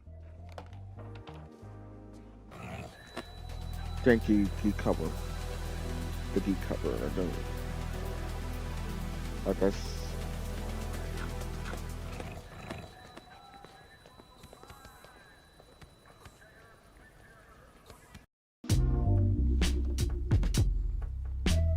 Hey there everyone, Charlie here, back with another brief preview of Prison Architect 2, introducing you to a very different experience from what you may be used to with Prison Architect in the past. If you're a little overwhelmed just jumping straight into a sandbox prison, or maybe you're just looking for something a little different, I'm here today with a potentially better way to get started in this game. Career Mode. The first part of Career Mode is all about introducing you to the basics in a structured way, while still giving you freedom to design your own solutions to the problems that you've been presented with. In Career Mode, you especially take on the role of a fixer, and the CEO has hired you to solve a variety of issues throughout various different facilities, some more complicated and dangerous than others. And since you'll be visiting a variety of facilities, this also serves as a cool way to get inspired on designs of your own in the future by seeing what the developers have put together for your scenarios. The career starts you off with some easy stuff, like expanding an existing prison with another cell block, or adding a laundry area so that guards can focus on prisoners. Each challenge comes with a small bit of dialogue explaining the problem and leaves you to solve it how you wish, getting progressively more challenging as you work your way to a promotion. Career Mode progresses through a city map with locations being checked off as you move through it. When you click on a chapter's location, a window pops up explaining what's going on there and giving you an idea as to what you'll be doing in that mission. It'll also share with you the difficulty rating of the task. You'll assess a variety of situations throughout this, like learning how to manage prisoners and staff, how to add vital rooms as your prison expands, how to build up to higher floors, as this is a 3D environment after all. You'll also deal with prisoners' needs and potentially violent situations, manage security staff deployment, patrols, dogs, snipers, security cameras, and much more. Each time you complete a challenge, new options will open up for you on this map, allowing you to choose your next path. Throughout the campaign, you'll also hear from the prison's CEO, security staff, foreman, and a few others, carrying you into situations that help you learn the game without completely holding your hand. You are almost always permitted to build however you like in these prisons, no forced placements at all. And even better yet, optional bonus scenarios are offered to you as well, to get you even more cash and a sense of accomplishment as you tackle interesting situations to refine your skills with very specific victory conditions. So you might be curious after seeing all this, what's the cash for? I mean, is this just like a pat on the back?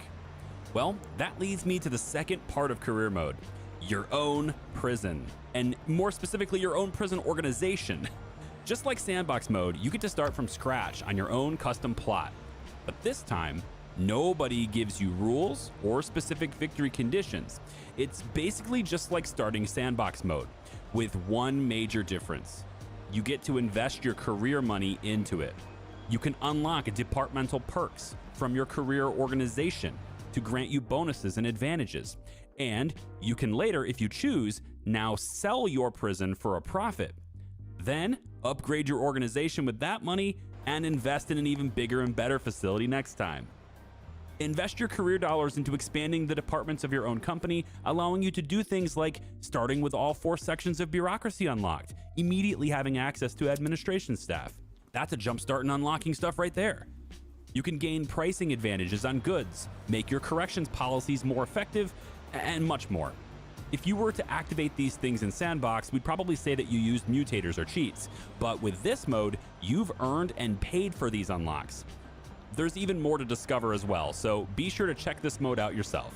In a nutshell, Career Mode is here to provide a different experience, with progression, as well as to teach the game and refine your skills, so that when the time comes to deal with your own prison's problems in Sandbox, you'll be equipped with the knowledge necessary to get your prison on the right track before your inmates lash out and try to take over the place.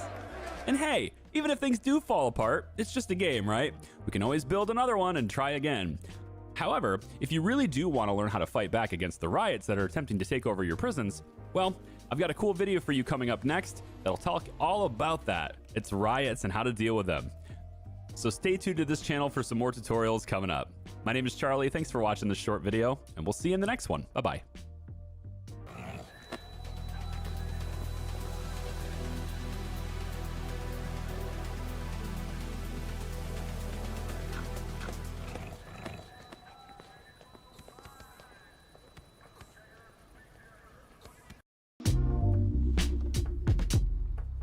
Greetings, my fellow wardens. Charlie here, back with another tutorial on Prison Architect 2, this time discussing riots. When you've totally lost control of your facility and the prisoners turn to violence, how in the world do we deal with them? Well, first, let's talk briefly about what causes riots, because the best way to deal with this event is to not let it happen in the first place. Riots typically occur when enough prisoners in your facility feel that their needs are sufficiently neglected for far too long. They get angry when they aren't permitted to eat regularly, for example, lashing out for the sake of their own survival, or when the security in the prison is so strict that their basic comforts are feeling too far out of reach. If your prison is having a riot starting, there's a good chance that a persistent issue has been present in your prison for quite some time now, and there are now enough prisoners who are just sick of dealing with it. At the bottom left of your user interface, you'll see the frustration meter. It's a measurement of how hot your prison is right now. And no, I don't mean temperature like the weather. Prisoners will get frustrated when their needs are not sufficiently met, and on an individual basis, this is totally normal and often an unavoidable thing that will happen in your prison. I mean, think about how often a violent prisoner would miss meals or fun time in the yard when they're constantly being thrown in the shoe. It's unlikely that you'll ever have 100% of every prisoner's needs met. However, riots don't just happen because one or two inmates aren't getting their way. Riots tend to occur because of a higher than acceptable neglect of something in your prison, and diagnosing the cause is very important if you are to correct it before things get too hot and blow up. Click on that there frustration meter and we'll see the entire game shift to a nearly black and white color scheme, with prisoners being highlighted in a variety of color shades ranging from a dark orange to a bright green. Top left, you're going to see what this information view is trying to tell you. The less green a prisoner is highlighting, the less happy they are. Find out why. Click on one of those disgruntled inmates and reveal their status, and chances are they are frustrated. Inmates with this status are far more likely to be violent at any moment. Whether it be destroying things or attacking guards and inmates, violence usually follows frustration. Check their needs panel, which I walked you through in a previous video on this channel when I was breaking down prisoner needs. It's very likely one or more of these needs are not met well, and remember, not all needs are as important to fulfill consistently, so the ones that are more essential are likely to piss them off more when they're not met. If you see a high number of frustrated inmates in your prison and they all have similar needs not being met, this should be a clear indication that you are failing them as a ward. I'm sorry, I got a little carried away there. It should be a clear indication of how their expectations within this facility are not presently being met in a satisfactory way on a macro scale. So anyway, fix it. If they are all hungry, sort out your food schedule, perhaps providing them with more time to eat, more seating. Perhaps you actually can't have too many cooks in the kitchen after all. If their freedom need is terrible, then give them more yard time or add an hour or two to their freedom slot in the regime. Watch the needs-focused video I made earlier here on this channel to learn more about how to meet specific types of needs. But let's say it's too late. It's happening. Red alert all around. Cooks, work staff are all back hiding in the corner. A riot has begun. What can we do? Okay, first, don't panic. Remember, you have control of time, so pause. You can do that and really assess the situation. How many prisoners are rioting? 4? 8? 15? Another important question is, where are they rioting? Is it like in a single room or a building, or multiple? If, for example, the riot is contained within a single cell block, a more measured response will likely work over a prison-wide lockdown, for example. After all, remember, you have some people in this prison that are quite upset with you right now, but they're not rioting. But for sure though, if this riot is in multiple locations, a prison-wide bang-up is an essential first step in containing the issue. You want every prisoner not participating in the riot safe, but also not close enough to the action to be encouraged to start fighting too. Because that'll happen. They see it, They think they can join in on the fun. It's not going to be so much fun for you. Look on the bottom right and click that security measures button to bring up this action wheel. Now, pretty much every action on this wheel is going to have some kind of negative effect on the mood of your inmates, but these tools can also save your job. The button with the cell door and an arrow is the bang up button. Press that to tell every inmate in the prison that's still willing to cooperate with you anyway, that they need to go back to their cells immediately and stay there.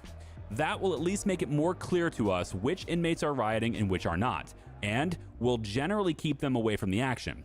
Now, if any of them do decide to kick off once they're in their cells, at least they are already contained in a tiny room, and destroying property is better than destroying each other. We'll deal with them later. We have higher priorities right now. Now, you may be tempted to perform a lockdown, but remember, this locks every door in the prison, meaning that your staff that are already trapped in the room with the violence will now be staying trapped in the room with the violence. This may also make it more difficult to reinforce a contested area, so use this at your own discretion. Next, it's time to call in the muscle. Your standard guards may be able to delay the violent demonstration, but if there are a large number of inmates acting out, your staff will likely get overwhelmed very quickly, as it is rare for guard staff to not already be very outnumbered by inmates in a prison. Don't give inmates a chance to do that. Dial 1-800-RIOT SQUAD. In that same security measures toolset, there's a telephone for calling emergency response teams. There are two types, paramedics and riot squads. There are also two teams for each type. If there's a lot of violence, we will likely need both, but call the riot squad ahead of the paramedics so that they can help contain the situation as fast as possible. Each team you call will cost you a bit of cash, but these units are more effective at their jobs than the standard guards and doctors that you have on your payroll. For the riot squad, you send them to contain the violence. You can do this in two ways. You can use the interface at the top above the riot status UI to left-click the squad that you want to move and then right-click in the prison where you want them to go. They will report to that location immediately, but will not stop to handle any situations on their way there. So depending on the situation, you may find it helpful to move them a bit more gradually through a complex to clear areas as you travel. The second way, and this is most likely the way you'll be using, especially once things get chaotic, is to just right-click on a location anywhere that you're looking at and use this wheel that pops up. You can click multiple times on these different units to send that type of unit to this location. For paramedics, you should send them to locations where fighting occurred, but maybe has started to thin out, and of course, anywhere where there's a large number of wounded inmates and staff. It is very important that medical attention arrive to help them before they die. So focus any prisoner with very low health meters and bleeding or critical status, as they are likely the ones that have the shortest timers on their lives. Why is it important to heal people fast? Well, because too many people dying on your watch, you lose the game, assuming you have failure conditions turned on. The riot UI at the top of the screen will tell you how many inmates are currently rioting.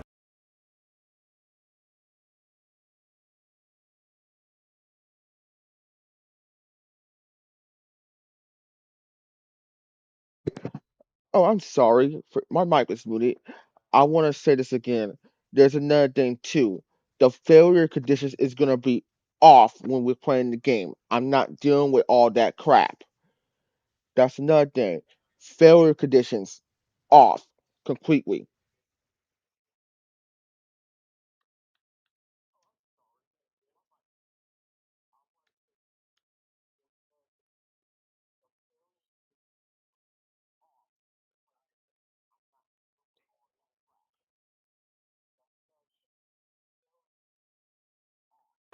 This number changes as inmates join the fray or get knocked out of the fight. There is also a timer on the right showing you how long the riot has been going on, and then a progress bar where the state authorities will step in and take your prison from you if you let it fill up. Basically, your losing condition. The worse the situation is, the faster that bar will fill until you have things under control again. The goal for the inmates is to control enough territory for long enough that your bar fills up and you lose. Your goal, of course, is to stop that from happening. If you're having trouble identifying where the riot is at, make like a bull and see the red areas around your prison. These are the areas that are under rioter control and are also the things that are causing your progress bar up there to go up. So you want to take control of those as fast as you can.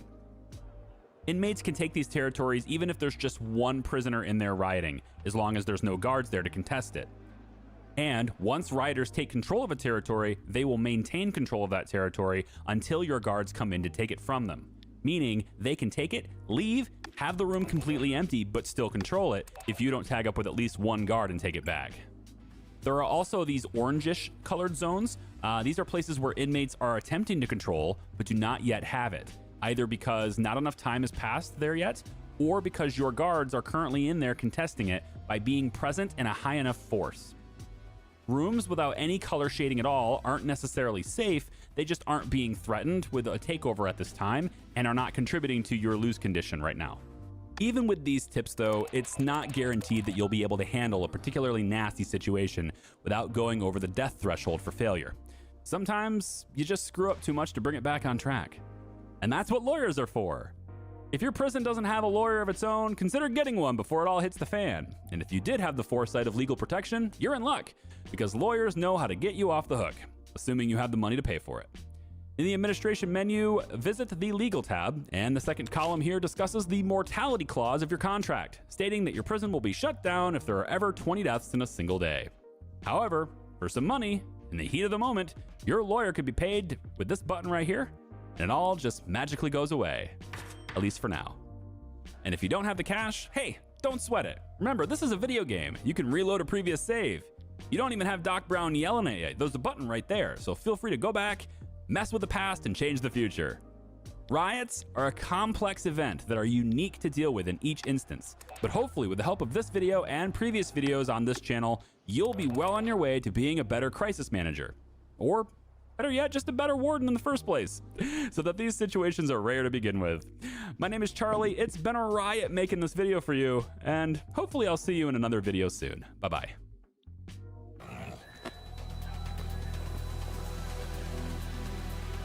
I didn't expect this to take so.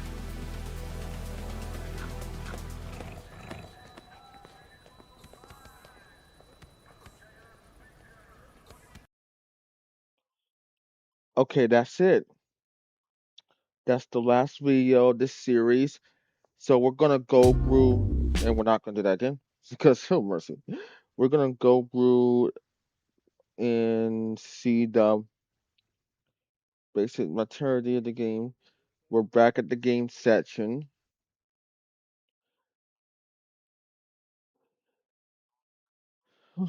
That was a lot of crap. I swear to God. I swear to God. Wouldn't expect that. I didn't realize how long those videos was. But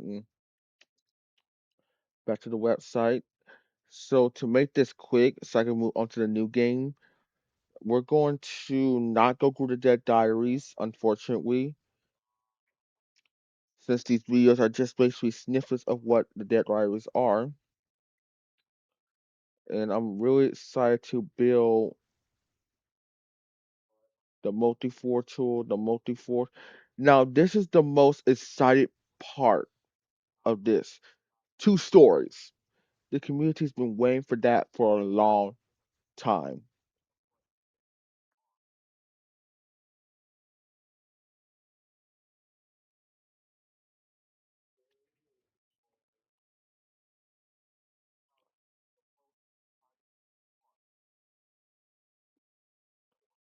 And then we got the room types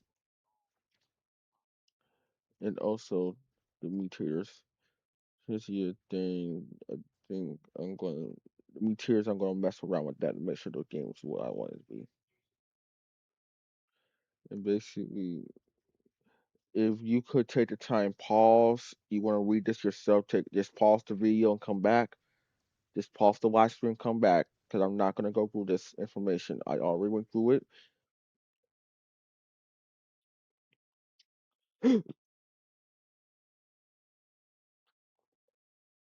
Then prisoner needs. We already went through this.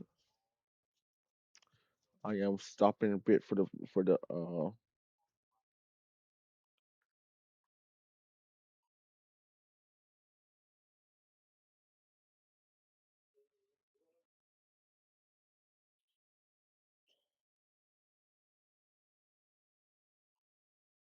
security, and then you worry about riots here, and then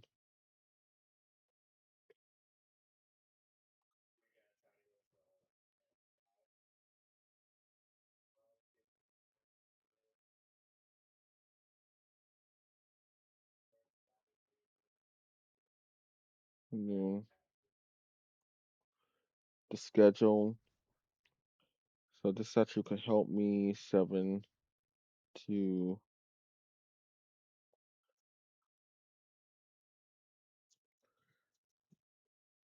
5 in the morning. This should shift it a little bit, so it's even 5 a.m. where 6 in the morning. It's just I think that's a bug and glitchy.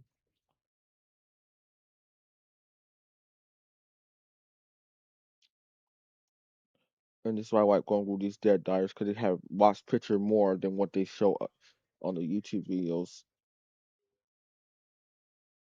So this is number 5 right then. President. Yeah, number 6. And basically this is prisoners some needs stuff.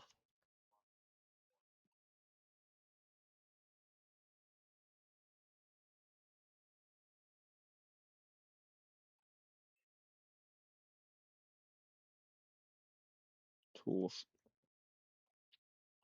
And the staff ties we already mentioned that in the videos. I don't know what's supposed to be here. I think there's supposed to be a picture here, so I think that's a glitch. There we go. It was a glitch. And basically the information.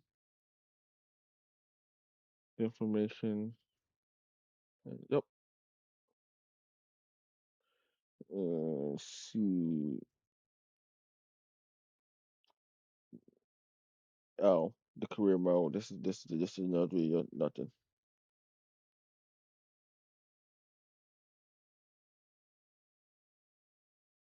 The career mode. I don't know if I'm going to do this one because I'm sandbox 29. May skip career mode. I may go through it just because. And then this the one we just did Rise, and that's about it. The last Rise is just the last one I think. So security.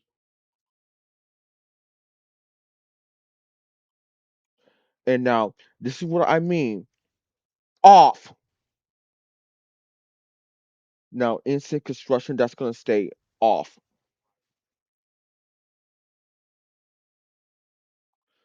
And then all land expenses on. And this will I don't care about achievements. I really don't.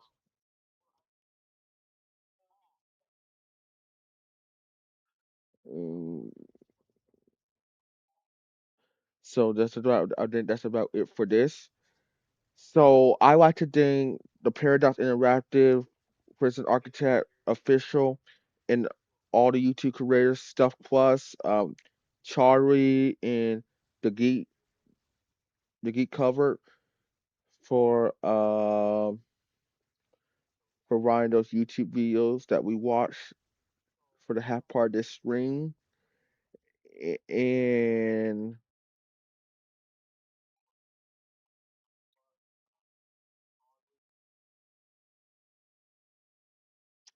I do apologize for saying your name wrong.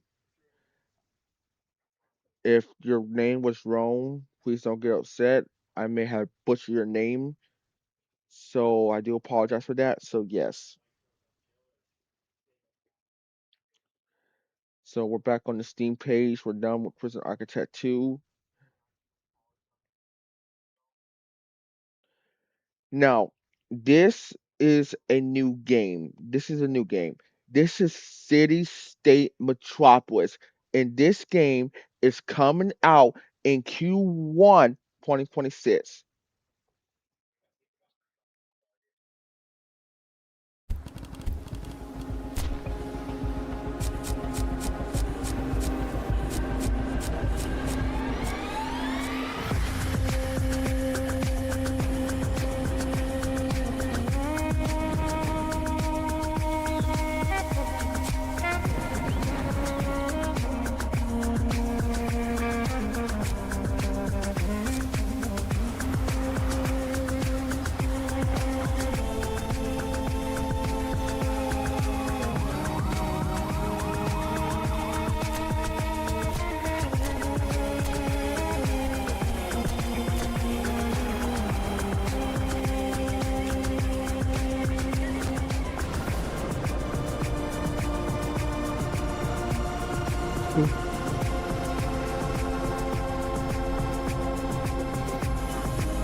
Citystate Metropolis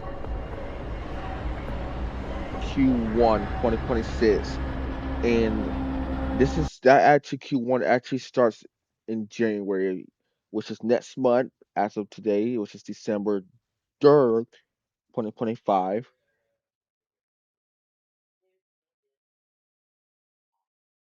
And there's a lot of stuff,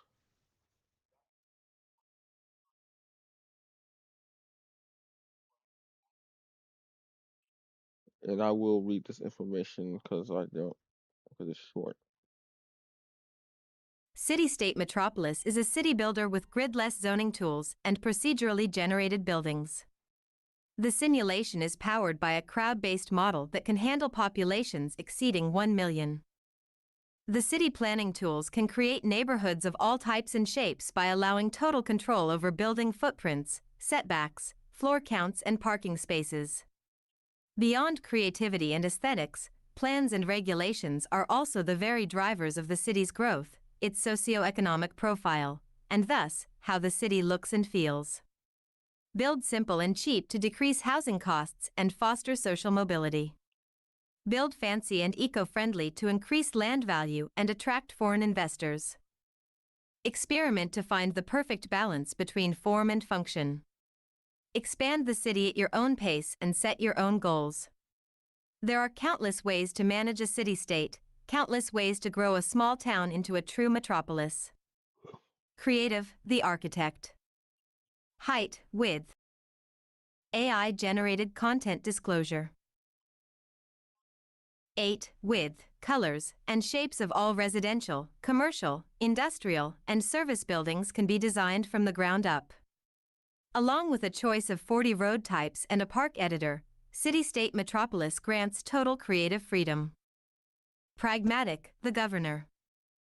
Cheap and unregulated to quicken growth or restricted and gentrified to boost tax revenue? Whether the governor's end goal is to build an eco-friendly haven, a capitalist powerhouse, or a work of art, the budget needs to be balanced, taxes have to be collected, and hard decisions will have to be made. Limitless, the world builder. The map editor can create thousands of highly realistic terrains through an innovative approach blending real-world data and procedural generation. The dynamic water simulation allows the creation of rivers and lakes. A drag of the mouse is all it takes to adjust forest density or terrain steepness across the entire map. The crowd-based simulation, as opposed to agent-based, enables realistic population numbers. What's more, the city can accurately model the consequences of building regulations and city policies on its inhabitants. Income disparity, gentrification, urban decay, and other socioeconomic factors haven't been brushed off and are front and center in the city's development. Inspired by the city builders of the early 2000s, Citystate Metropolis proposes an innovative alternative. Built upon a seemingly simple framework, the game forges a practical and meaningful link between creative tools and simulation systems. Here, And just to verify this information, let's see if I can run this game on this laptop.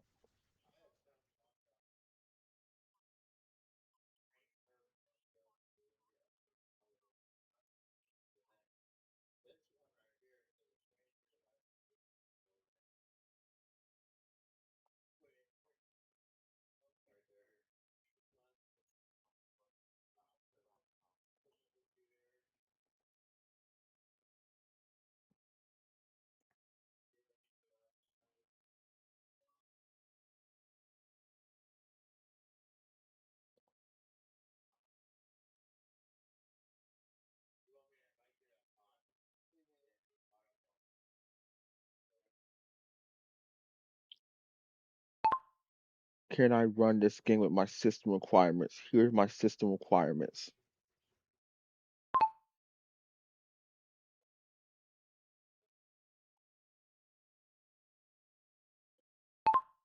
System requirements.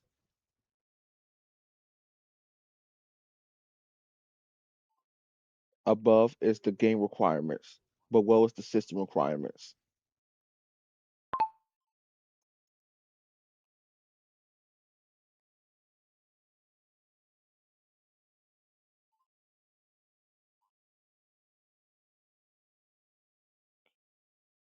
I just go to can I run it?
Sorry, I'm trying to find my system requirements. Excuse me while I go to Windows.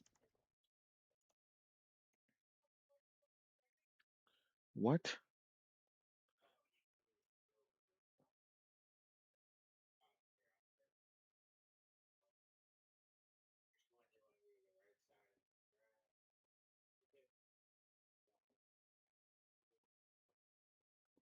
System. About system.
One second while I find this on my phone. I thought I saved it somewhere. Cole.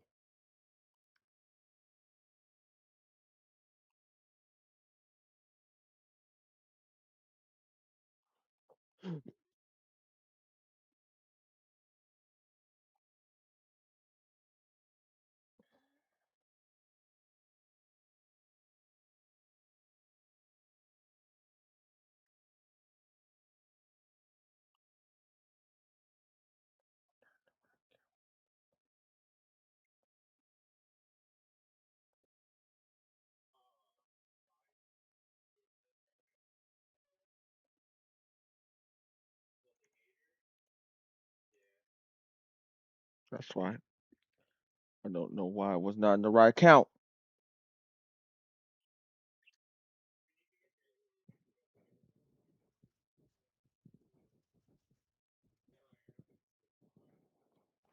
It's been a while.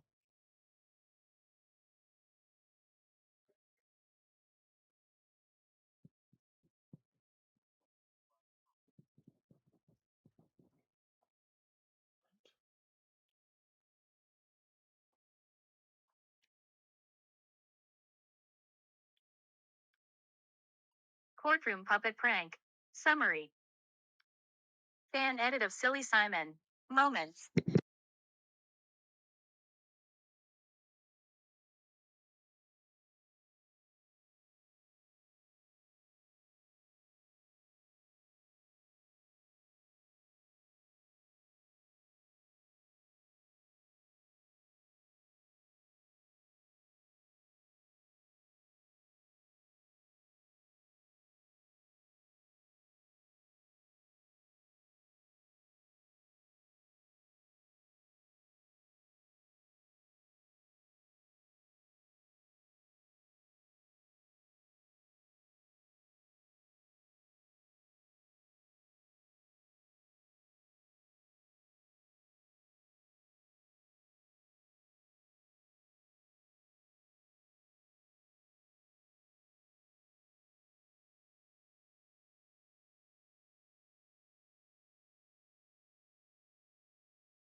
Here are my system requirements. Can I run this game? This. Oh, mercy. I have my stuff on.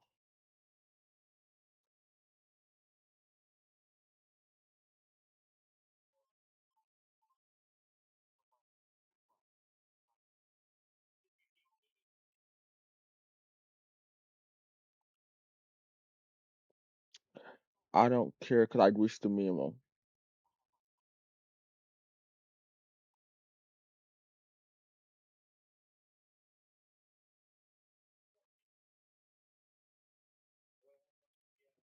This is a great question. Hat this means for the GPU. Performance. Your card is a bit slower than the recommendation. You will likely need to lower settings like texture quality, shadows, or anti-aliasing. Oh, let me see this. Let me see this. Did I only gave them the? I sure did.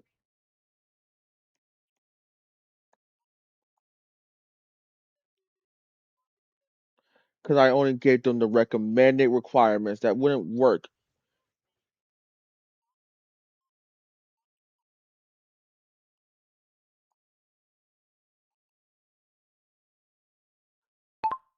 Here is the minimal requirements, including the recommended requirements. Sorry about that.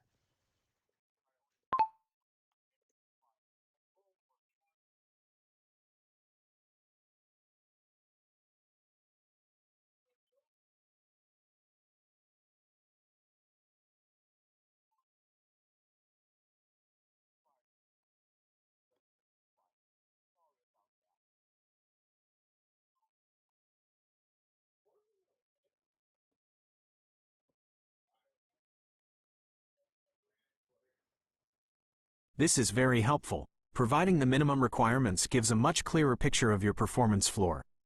The good news is that your system not only meets the minimum requirements but exceeds them by a very wide margin, ensuring the game will run reliably. Comparing your system to minimum requirements. Your laptop is significantly more powerful than the minimum specifications required. Component. Game minimum. Your system. Comparison. CPU.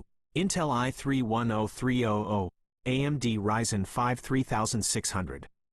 AMD Ryzen 96900HX. Massively exceeds. Your CPU is several generations and tiers above the minimum requirement. Memory 16GB RAM. 32GB DDR5 at 6400 mount s. Double the minimum and faster memory speed. Graphics.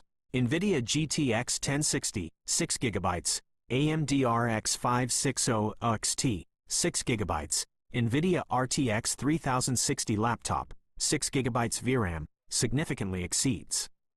The RTX 3060 is much newer and faster than the GTX 1060. Storage 10GB available space. 1TB NVMe SSD.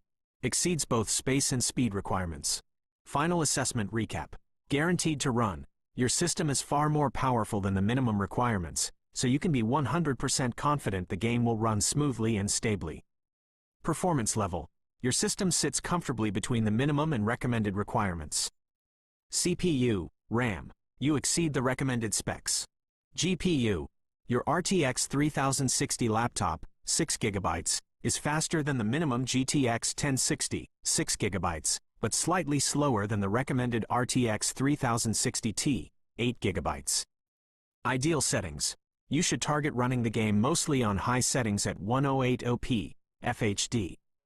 You will have the option to push some settings to Ultra, especially with the help of DLSS technology, which your RTX 3060 supports, but you might need to drop shadows or foliage detail to medium for the smoothest frame rates. Yes, okay. So that actually confirms everything. We don't have to worry about that no more. Let's go. So that's basically, I didn't give them the full thing. I only gave them one. So this game is will be playing as well. Now, excuse me, back to the wish list. And let me make sure this chat is still enabled.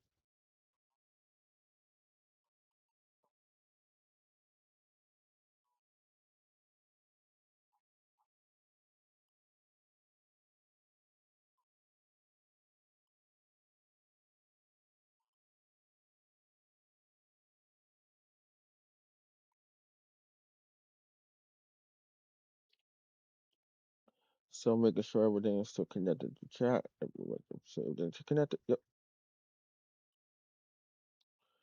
So then there's Transport Fever 3. So granted, I did a feature highlight on this video, but I never gave you guys the gameplay. There's a now gameplay trailer.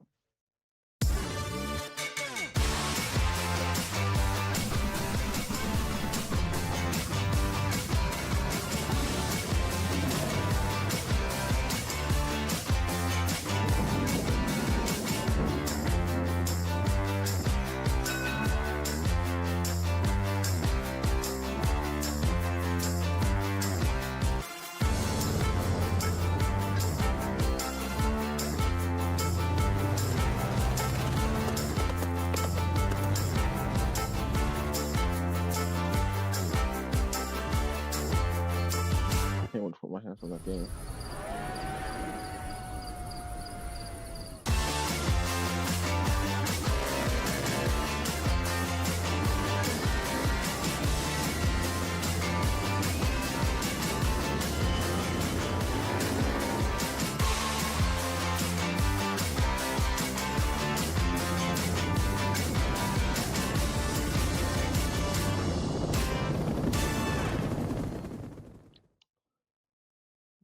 Okay. So just so you guys know this, so this game I already did a feature highlight video on this game. I mean a game spotlight video on this game. So we're not gonna go through the information again. The only reason why we were not going through the information because I already did information a lot about Prison Architect 2, and that was because oversight on my part. once this game gets a release date, because right now it only says 2026, I'll be with you guys. All we know is coming out next year, and it's on the wish list, and we're gonna play it. And there's no system requirements yet. Now this is another game we're gonna play. So just so you guys know, I live in Houston, Texas. So when we play this game, we will be going through my home city, this current city I'm living in now. So just be aware about that. I'm not going to tell you directly where I am. If you know the location, just don't come find me. But this game is based off real world maps. So A serious traffic accident has been reported. The scene must be secured and traffic redirected.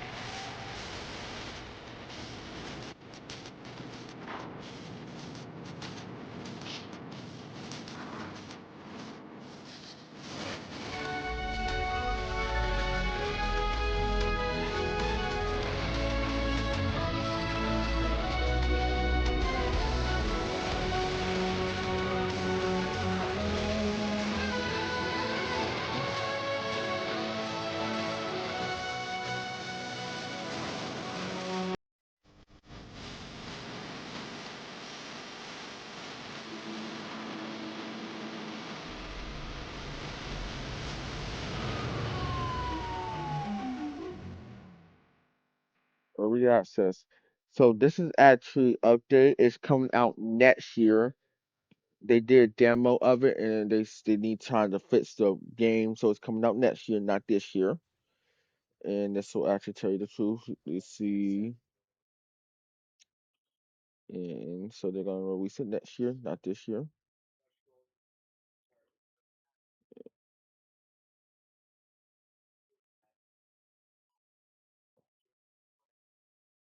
And I know I could run the games because I played demo, so that's all good. And this game is basically you build your own rescue base and you save the day basically. I will be playing it. And then we now have Tropico 7. So this game was actually announced back in on my birthday actually, August 20th, 2002, August 20th. So I wasn't really concerned about this because I was working on this was August 20th, yeah. Friends, Tropicans, the world is changing, but one thing stays the same. Me. Tropico is the greatest country on Earth, but guess what? It's about to get even better. I know what you're thinking. Can it be done? Can Tropico rise again? Be even bigger, even better than before? Ha! My dear friends, anything is possible when I'm in charge. Pure, untouched potential, waiting for greatness.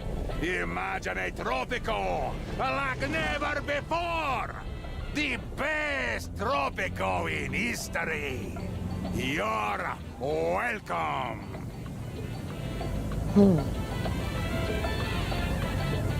Oh, too vague? Patience, my dear Tropico. And it's coming in 2026. So that's next year as well. So this game has no current release date. I don't know when it's coming out. So at the moment, I'm going to assume it's coming out next year, probably at the end of the year, assuming because the name is literally called Busware 2027, Busware 27, which is basically 2 years from now, as in 1 year. So the rest of these games are really games that are on here. This game, I don't know when I'm going to purchase it or if I am going to purchase it.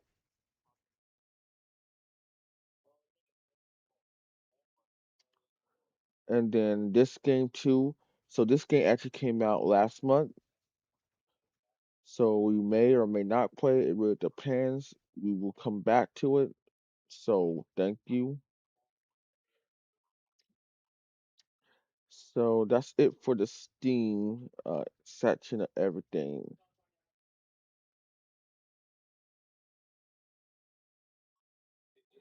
And so what I'm gonna do now is I'm going to so this is some bad news. Unfortunately, I have to tell you guys this, and this is about the most anticipated game that was gonna come out um earlier this year. Unfortunately, Grand Theft Auto 6 has been delayed to November 19, 2026.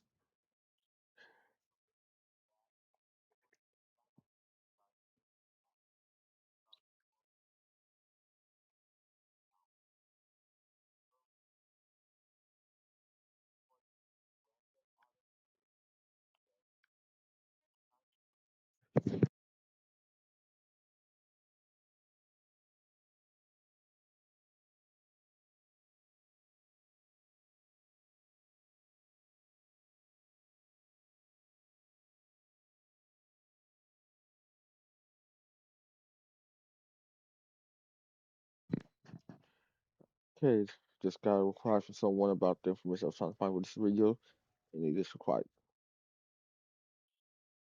In most cases, I have a lot of things to do.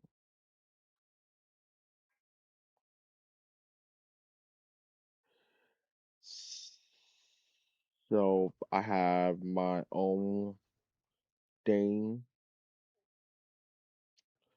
that Prison Architect 2, oh well, no, my mistake. GTA 6 is coming out next year. Unfortunately, we have played Grand Theft Auto 5 on the channel. Actually, as of today, a year ago. Actually, now that I really think about it, it's been a year since I played Grand Theft Auto 5, the full story mode campaign. Cause yes,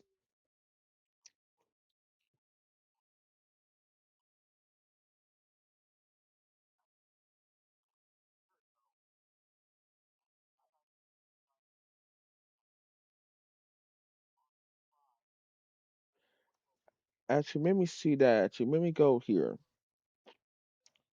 Let me go here. If I go down,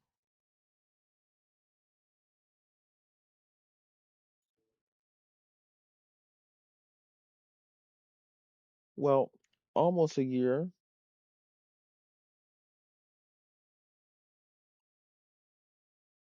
Yes, a year. You see that? 1 year. Yep, a year. It's been a year. So yeah, it's been a year. That's really something. I tell you that. That tells you that this year has went by too fast, and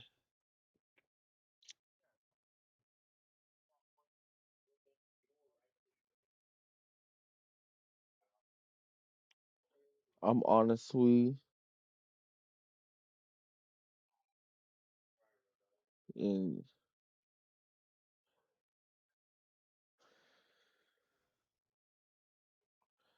So yes,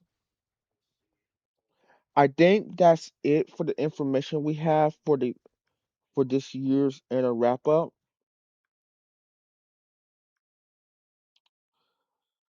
So you guys won't see me until next year, which is 2026. I will keep you guys in the loop.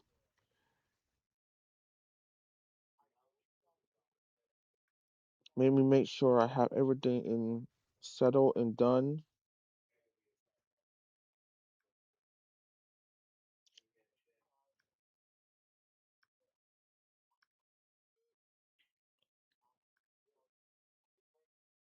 Yes, the last thing I posted was 3 weeks ago about that GTA 6 delay. I already covered that, and then yeah, we're all caught up for this year actually. So just so you guys know, I will be starting to save for my new desktop next year. I don't know when I'm gonna get. It probably won't be until 2027. If you want to see what I'm talking about, you go watch the Actually, let me go back to my channel. You could go watch my live stream I did on August 1st of this year, which is right here, about that desktop. And just so you guys know, all these videos from here, actually, let me see something real quickly. I need to delete those crazy videos. I did not mean to.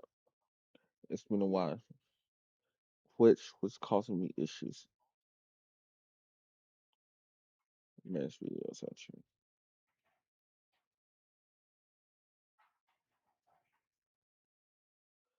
And I'm going to go here and delete all these ones that don't even make any sense to me. All them.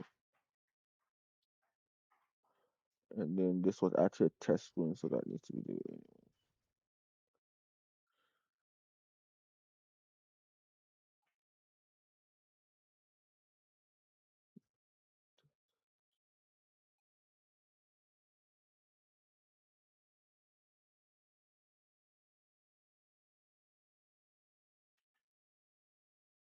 And then the one I have now is still there, and the one.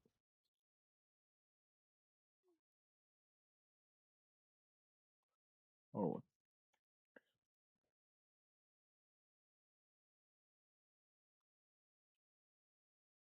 so all those videos will be deleted shortly off my channel and will no longer actually there we go. It's up to date. The last one. So there's also could be more game announcements in December to January. And just so you guys remember, I always take January off to get the reset of the year. Basically to breathe in the new year, get more games announced in January so I can present them all in February. So my next live stream will be in February. And I will see you guys in the new year. It's 2026, y'all. So I'm wishing all of y'all a merry happy holidays, Merry Christmas, happy Hanukkah, Merry Christmas, and Happy Kwanzaa, and a happy New Year. And I will see you all in February. This has been a wonderful live stream. I think I have all the information I gave you guys. I'm trying to make sure I have no more information to give you guys. We cover all this stuff with the Steam DB page. Thank you for that. And everything here is up to date. So we're gonna close out this. And unfortunately, yeah, make me go through here again. Almost forgot to do this again. So when we go here, the game has updated. It now says no coming November 19, 2026. Oh, and just so you guys know, I don't know if this is gonna happen or anything. If the Grand Theft Auto 3 trailer comes out, if and I really mean if, I will be going live again. And this is serious.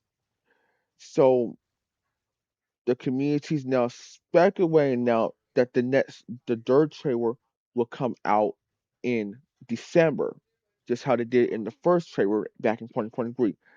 I'm not gonna spread any rumors about this game, and I don't know nothing about this game. So yes,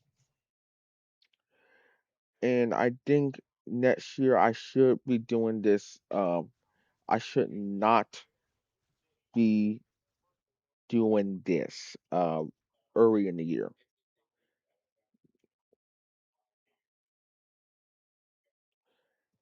So that was my mistake. I will not be doing this like early in the year, basically, like early in December, so everything could wrap up, basically the Xbox stuff and everything else.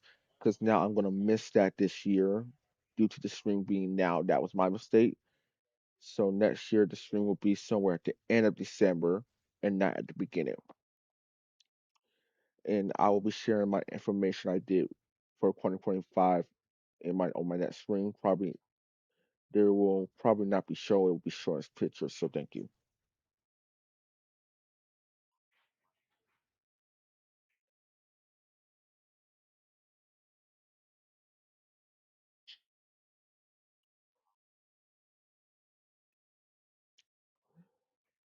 And let's see if I have any guns to show you. No, I don't. So I think we're good for now.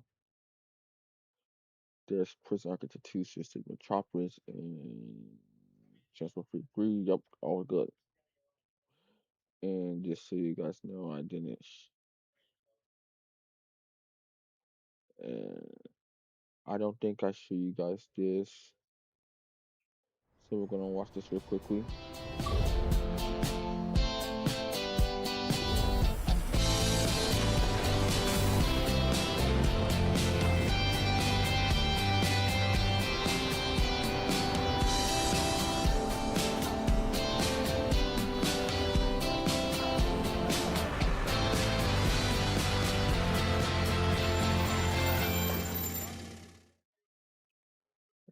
All right.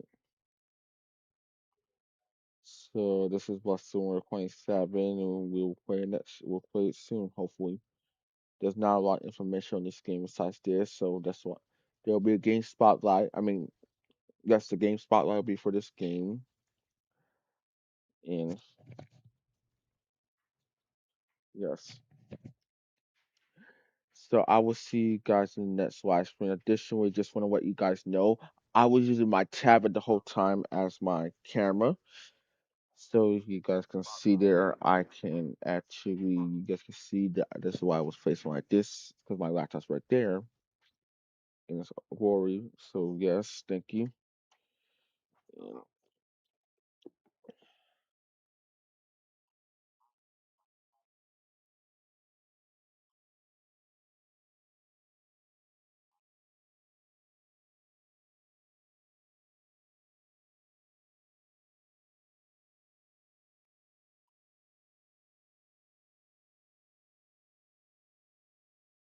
sorry, my laptop is right there. I just watched the preview. Just so you guys know, I am showing you, I am watching the same thing you guys are watching on my tablet. So that's my laptop right there. Sorry about that. So I'm gonna go hop off for today. I will see you guys next year, 2026. And I'm sorry for the long wait from September to now. There have not been no new games to play, and I'm very cautious about buying new games right now. I don't know if I want to buy Spider-Man Marvel because the game is not to my liking. So we will come back to that hopefully soon, and see you guys next year.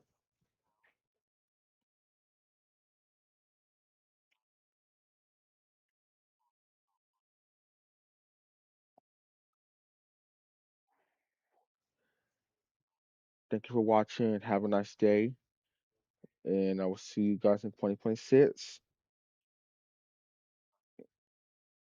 And hopefully get more games, and especially that big game I want, GTA 6. That is the game that's on my watch list, and I'll be updating y'all once we get more information about that game. Bye bye, have a nice day, and I will see you guys in 2026.